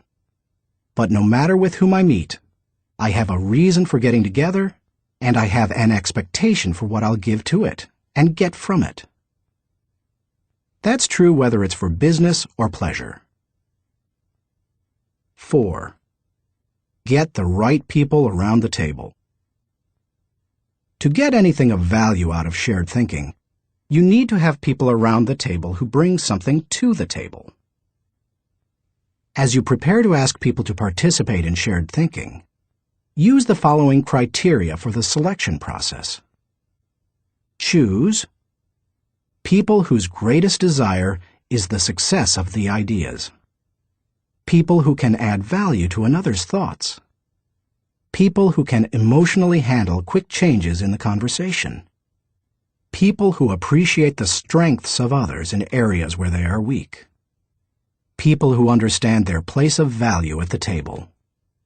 People who place what is best for the team before themselves. People who can bring out the best thinking in the people around them. People who possess maturity, experience, and success in the issue under discussion. People who will take ownership and responsibility for decisions. People who will leave the table with a we attitude, not a me attitude. Too often we choose our brainstorming partners based on feelings of friendship or circumstances or convenience. But that doesn't help us to discover and create the ideas of the highest order. Who we invite to the table makes all the difference. 5. Compensate good thinkers and collaborators well. Successful organizations practice shared thinking. If you lead an organization, department, or team, then you can't afford to be without people who are good at shared thinking. As you recruit and hire, look for good thinkers who value others, have experience with the collaborative process, and are emotionally secure. Then, pay them well, and challenge them to use their thinking skills and share their ideas often. Nothing adds value like a lot of good thinkers putting their minds together. No matter what you're trying to accomplish, you can do it better with shared thinking. That is why I spend much of my life teaching leadership. Good leadership helps to put together the right people at the right time for the right purpose so that everybody wins. All it takes is the right people and a willingness to participate in shared thinking. Thinking question. Am I consistently including the heads of others to think over my head and achieve compounding results? Chapter 10. Practice unselfish thinking. We cannot hold a torch to light another's path without brightening our own. Ben Sweetland. So far in this book, we've discussed many kinds of thinking that can help you to achieve more. Each of them has the potential to make you more successful. Now I want to acquaint you with a kind of thinking with the potential to change your life in another way. It might even redefine how you view success. Unselfish thinking can often deliver a return greater than any other kind of thinking. Take a look at some of its benefits. 1. Unselfish thinking brings personal fulfillment. Few things in life bring greater personal rewards than helping others. Charles H. Burr believed, "Getters generally don't get happiness. Givers get it." Helping people brings great satisfaction. When you spend your day unselfishly serving others, at night you can lay down your head with no regrets and sleep soundly. In Bringing Out the Best in People, Alan Loy McGuinness remarked, "There is no more noble occupation in the world than to assist another human being, to help someone succeed." Even if you have spent much of your life pursuing selfish gain, it's never too late to have a change of heart. Even the most miserable person, like Charles Dickens' Scrooge, can turn his life around and make a difference for others. That's what Alfred Nobel did. When he saw his own obituary in the newspaper, his brother had died, and the editor had written about the wrong Nobel, saying that the explosives his company produced had killed many people. Nobel vowed to promote peace and acknowledge contributions to humanity. That is how the Nobel Prizes came into being. 2. Unselfish thinking adds value to others. In 1904, Bessie Anderson Stanley wrote the following definition of success in Brown Book magazine. "He has achieved success who has lived well, laughed often, and loved much, who has enjoyed the trust of pure women, the respect of intelligent men, and the love of little children, who has filled his niche and accomplished his task, who has left the world better than he found it, whether by an improved poppy, a perfect poem, or a rescued soul, who has never lacked appreciation of Earth's beauty or failed to express it, who has always looked for the best in others and given them the best he had, whose life was an inspiration, whose memory a benediction. When you get outside of yourself and make a contribution to others, you really begin to live. 3. Unselfish thinking encourages other virtues. When you see a 4-year-old, you expect to observe selfishness. But when you see it in a 40-year-old, it's not very attractive, is it? Of all the qualities a person can pursue, unselfish thinking seems to make the biggest difference toward cultivating other virtues. I think that's because the ability to give unselfishly is so difficult. It goes against the grain of human nature. But if you can learn to think unselfishly and become a giver, then it becomes easier to develop many other virtues: gratitude, love, respect, patience, discipline, etc. 4. Unselfish thinking increases quality of life. The spirit of generosity created by unselfish thinking gives people an appreciation for life and an understanding of its higher values. Seeing those in need and giving to meet that need puts a lot of things into perspective. It increases the quality of life of the giver and the receiver. That's why I believe that there is no life as empty as the self-centered life. There is no life as centered as the self-empty life. If you want to improve your world, then focus your attention on helping others. 5. Unselfish thinking makes you part of something greater than yourself. Merck & Company, the global pharmaceutical corporation, has always seen itself as doing more than just producing products and making a profit. It desires to serve humanity. In the mid-1980s, the company developed a drug to cure river blindness, a disease that infects and causes blindness in millions of people, particularly in developing countries. While it was a good product, potential customers couldn't afford to buy it. So what did Merck do? It developed the drug anyway, and in 1987 announced that it would give the medicine free to anyone who needed it. As of 1998, the company had given more than 250 million tablets away. George W. Merck says, "We try never to forget that medicine is for the people. It is not for the profits. The profits follow, and if we have remembered that, they have never failed to appear." The lesson to be learned? Simple. Instead of trying to be great, be part of something greater than yourself. 6. Unselfish thinking creates a legacy. Jack Balasek, President and Chief Operating Officer of True North Communications, says, "Learn, earn, return. These are the 3 phases of life. The first third should be devoted to education. The second third to building a career and making a living. And the last third to giving back to others, returning something in gratitude. Each state seems to be a preparation for the next one. If you are successful, it becomes possible for you to leave an inheritance for others. But if you desire to do more, to create a legacy, then you need to leave that in others. When you think unselfishly and invest in others, you gain the opportunity to create a legacy that will outlive you.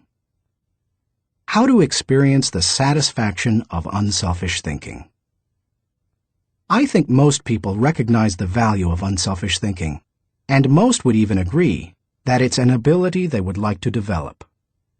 Many people, however, are at a loss concerning how to change their thinking. To begin cultivating the ability to think unselfishly, I recommend that you do the following. 1. Put others first. The process begins with realizing that everything is not about you. That requires humility and a shift in focus. In The Power of Ethical Management, Ken Blanchard and Norman Vincent Peale wrote, "People with humility don't think less of themselves. They just think of themselves less." If you want to become less selfish in your thinking, then you need to stop thinking about your wants and begin focusing on others' needs. Paul the Apostle exhorted, "Do nothing out of selfish ambition or vain conceit, but in humility consider others better than yourselves." Each of you should look not only to your own interests, but also to the interests of others. Make a mental and emotional commitment to look out for the interests of others. 2. Expose yourself to situations where people have needs. It's one thing to believe you are willing to give unselfishly. It's another to actually do it. To make the transition, you need to put yourself in a position where you can see people's needs and do something about it. The kind of giving you do isn't important at first. You can serve at your church, make donations to a food bank, volunteer professional services, or give to a charitable organization. The point is to learn how to give and to cultivate the habit of thinking like a giver. 3. Give quietly or anonymously. Once you have learned to give of yourself, then the next step is to learn to give when you cannot receive anything in return.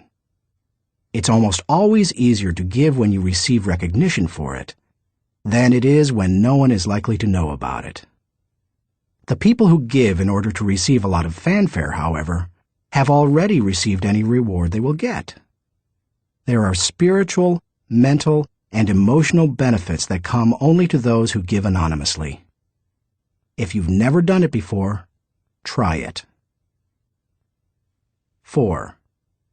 Invest in people intentionally. The highest level of unselfish thinking comes when you give of yourself to another person for that person's personal development or well-being. If you're married or a parent, you know this from personal experience. What does your spouse value most highly? Money in the bank, or your time freely given? What would small children really rather have from you? A toy, or your undivided attention? The people who love you would rather have you than what you can give them.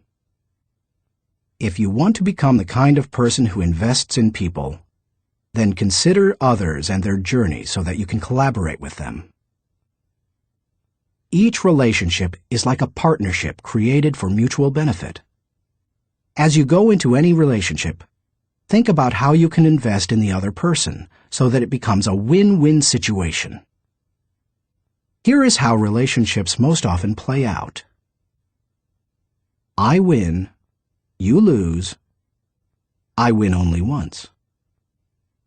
You win, I lose, you win only once. We both win, we win many times. We both lose, goodbye partnership. The best relationships are win-win. Why don't more people go into relationships with that attitude?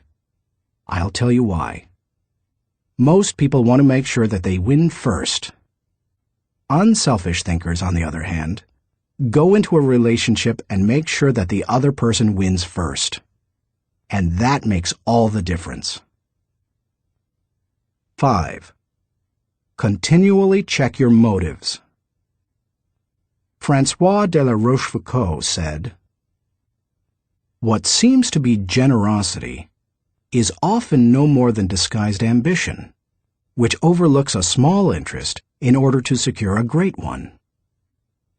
The hardest thing for most people is fighting their natural tendency to put themselves first. That's why it's important to continually examine your motives to make sure you're not sliding backward into selfishness. Do you want to check your motives? then follow the modeling of Benjamin Franklin. Every day, he asked himself 2 questions. When he got up in the morning, he would ask, "What good am I going to do today?" And before he went to bed, he would ask, "What good have I done today?" If you can answer those questions with selflessness and integrity, you can keep yourself on track.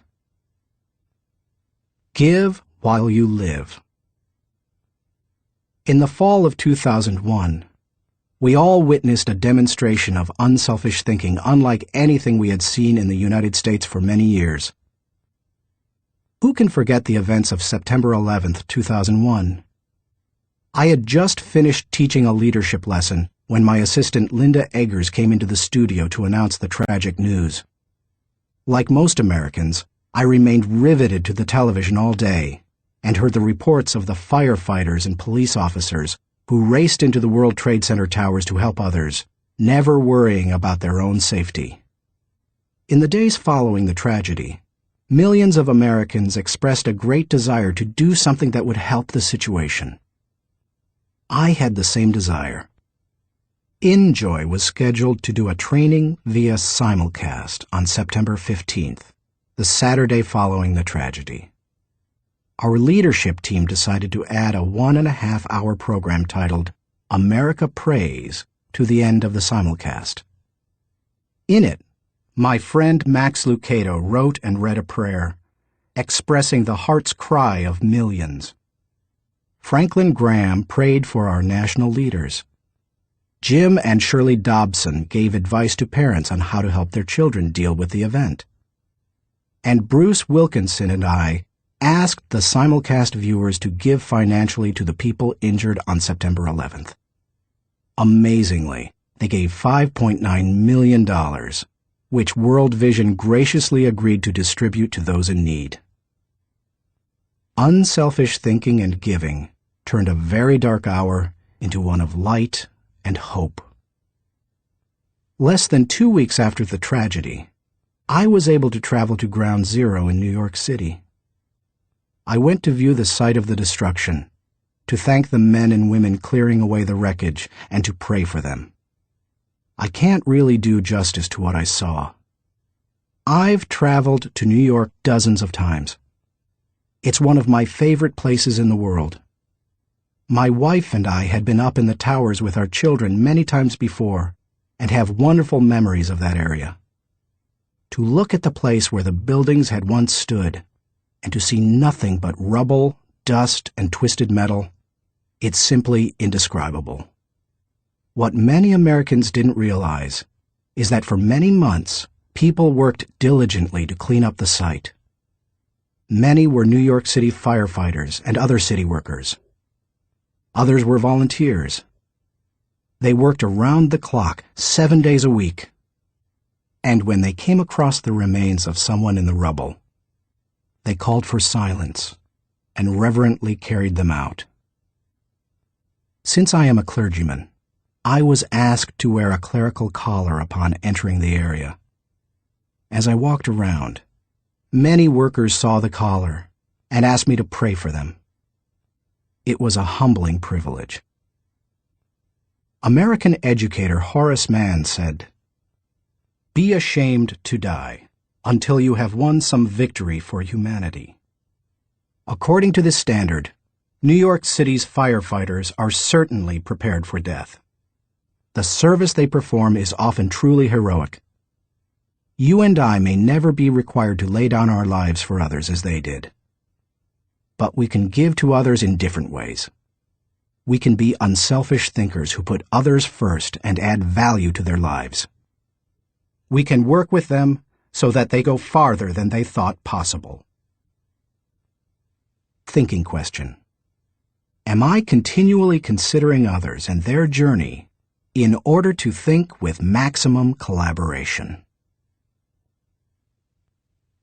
Chapter 11. Rely on bottom-line thinking. There ain't no rules around here. We're trying to accomplish something.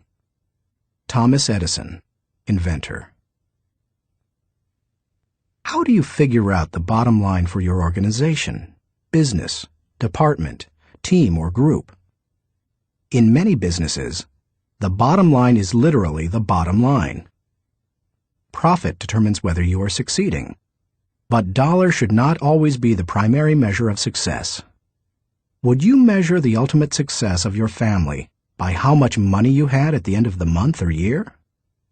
And if you run a non-profit or volunteer organization, how would you know whether you were performing at your highest potential? How do you think bottom line in that situation? A non-profit's bottom line. Frances Hesselbein had to ask herself exactly that question in 1976, when she became the National Executive Director of the Girl Scouts of America. When she first got involved with the Girl Scouts, running the organization was the last thing she expected. She and her husband John were partners in Hesselbein Studios, a small family business that filmed television commercials and promotional films. She wrote the scripts, and he made the films.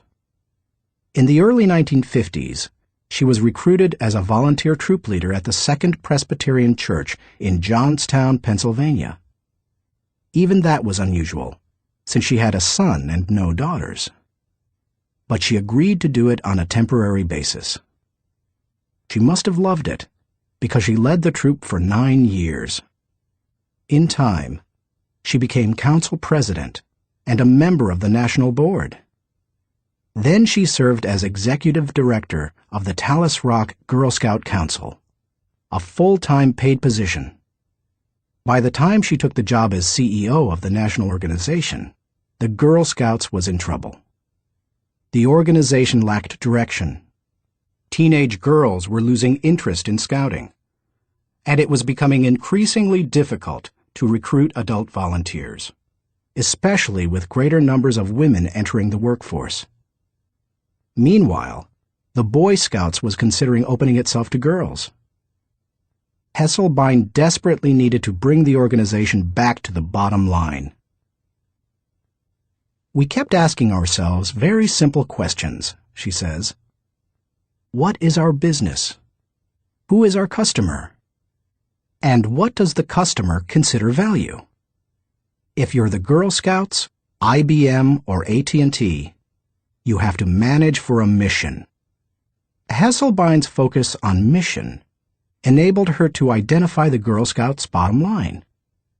We really are here for one reason: to help a girl reach her highest potential. More than any one thing, that made the difference. Because when you are clear about your mission, corporate goals and operating objectives flow from it.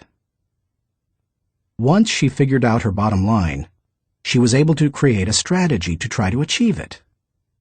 She started by reorganizing the national staff. Then she created a planning system to be used by each of the 350 regional councils. And she introduced management training to the organization. Hesselbein didn't restrict herself to changes in leadership and organization. In the 1960s and 70s, the country had changed, and so had its girls. But the Girl Scouts hadn't. Hesselbein tackled that issue too. The organization made its activities more relevant to the current culture, giving greater opportunities for use of computers, for example, rather than hosting a party. She also sought out minority participation, created bilingual materials, and reached out to low-income households. If helping girls reach their highest potential was the group's bottom line, then why not be more aggressive helping girls who traditionally have fewer opportunities? The strategy worked beautifully. Minority participation in the Girl Scouts tripled. In 1990, Hesselbein left the Girl Scouts after making it a first-class organization. She went on to become the founding president and CEO of the Peter F. Drucker Foundation for Nonprofit Management, and now serves as chairman of its board of governors. And in 1998, she was awarded the Presidential Medal of Freedom. President Clinton said of Hesselbein during the ceremony at the White House, She has shared her remarkable recipe for inclusion and excellence with countless organizations whose bottom line is measured not in dollars, but in changed lives. He couldn't have said it better. Why you should enjoy the return of bottom-line thinking. If you're accustomed to thinking of the bottom line only as it relates to financial matters, then you may be missing some things crucial to you and your organization. Instead, think of the bottom line as the end, the takeaway, the desired result. Every activity has its own unique bottom line. If you have a job, your work has a bottom line. If you serve in your church, your activity has a bottom line. So does your effort as a parent or spouse, if you are one. As you explore the concept of bottom-line thinking, recognize that it can help you in many ways. 1. Bottom-line thinking provides great clarity. What's the difference between bowling and work? When bowling, it takes only 3 seconds to know how you've done. That's one reason people love sports so much. There's no waiting and no guessing about the outcome. Bottom-line thinking makes it possible for you to measure outcomes more quickly and easily. It gives you a benchmark by which to measure activity. It can be used as a focused way of ensuring that all your little activities are purposeful and line up to achieve a larger goal. 2. Bottom-line thinking helps you assess every situation. When you know your bottom line, it becomes much easier to know how you're doing in any given area. When Frances Hesselbein began running the Girl Scouts, for example, she measured everything against the organization's goal of helping a girl reach her highest potential. From the organization's management structure, which she changed from a hierarchy to a hub, down to what badges the girls could earn. There's no better measurement tool than the bottom line. 3. Bottom-line thinking helps you make the best decisions. Decisions become much easier when you know your bottom line. When the Girl Scouts were struggling in the 1970s, outside organizations tried to convince its members to become women's rights activists or door-to-door canvassers. But under Hesselbein, it became easy for the Girl Scouts to say no. It knew its bottom line, and it wanted to pursue its goals with focus and fervency. 4. Bottom-line thinking generates high morale. When you know the bottom line and you go after it, you greatly increase your odds of winning. And nothing generates high morale like winning. How do you describe sports teams that win the championship? Or company divisions that achieve their goals? Or volunteers who achieve their mission? They're excited. Hitting the target feels exhilarating, and you can hit it only if you know what it is. 5. Bottom-line thinking ensures your future. If you want to be successful tomorrow, you need to think bottom line today. That's what Frances Hesselbein did, and she turned the Girl Scouts around. Look at any successful, lasting company, and you'll find leaders who know their bottom line. They make their decisions, allocate their resources, hire their people, and structure their organization to achieve that bottom line. How to enjoy the return of bottom-line thinking. It isn't hard to see the value of the bottom line. Most people would agree that bottom-line thinking has a high return. But learning how to be a bottom-line thinker can be challenging. 1. Identify the real bottom line. The process of bottom-line thinking begins with knowing what you're really going after. It can be as lofty as the big-picture vision, mission, or purpose of an organization. Or it can be as focused as what you want to accomplish on a particular project. What's important is that you be as specific as possible. If your goal is for something as vague as success, you will have a painfully difficult time trying to harness bottom-line thinking to achieve it. The first step is to set aside your wants. Get to the results you're really looking for, the true essence of the goal. Set aside any emotions that may cloud your judgment and remove any politics that may influence your perception. What are you really trying to achieve? When you strip away all the things that don't really matter, what are you compelled to achieve? What must occur? What is acceptable? That is the real bottom line. 2. Make the bottom line the point. Have you ever been in a conversation with someone whose intentions seemed other than stated? Sometimes the situation reflects intentional deception, but it can also occur when the person doesn't know his own bottom line. The same thing happens in companies. Sometimes, for example, an idealistically stated mission and the real bottom line don't jibe. Purpose and profits compete. Earlier, I quoted George W. Merck, who stated, "We try never to forget that medicine is for the people. It is not for the profits. The profits follow, and if we have remembered that, they have never failed to appear." He probably made that statement to remind those in his organization that profits serve purpose. They don't compete with it. If making a profit were the real bottom line, and helping people merely provided the means for achieving it, then the company would suffer. Its attention would be divided, and it would neither help people as well as it could, nor make as much profit as it desired. 3. Create a strategic plan to achieve the bottom line. Bottom line thinking achieves results. Therefore, it naturally follows that any plans that flow out of such thinking must tie directly to the bottom line. And there can be only one, not two or three. Once the bottom line has been determined, a strategy must be created to achieve it.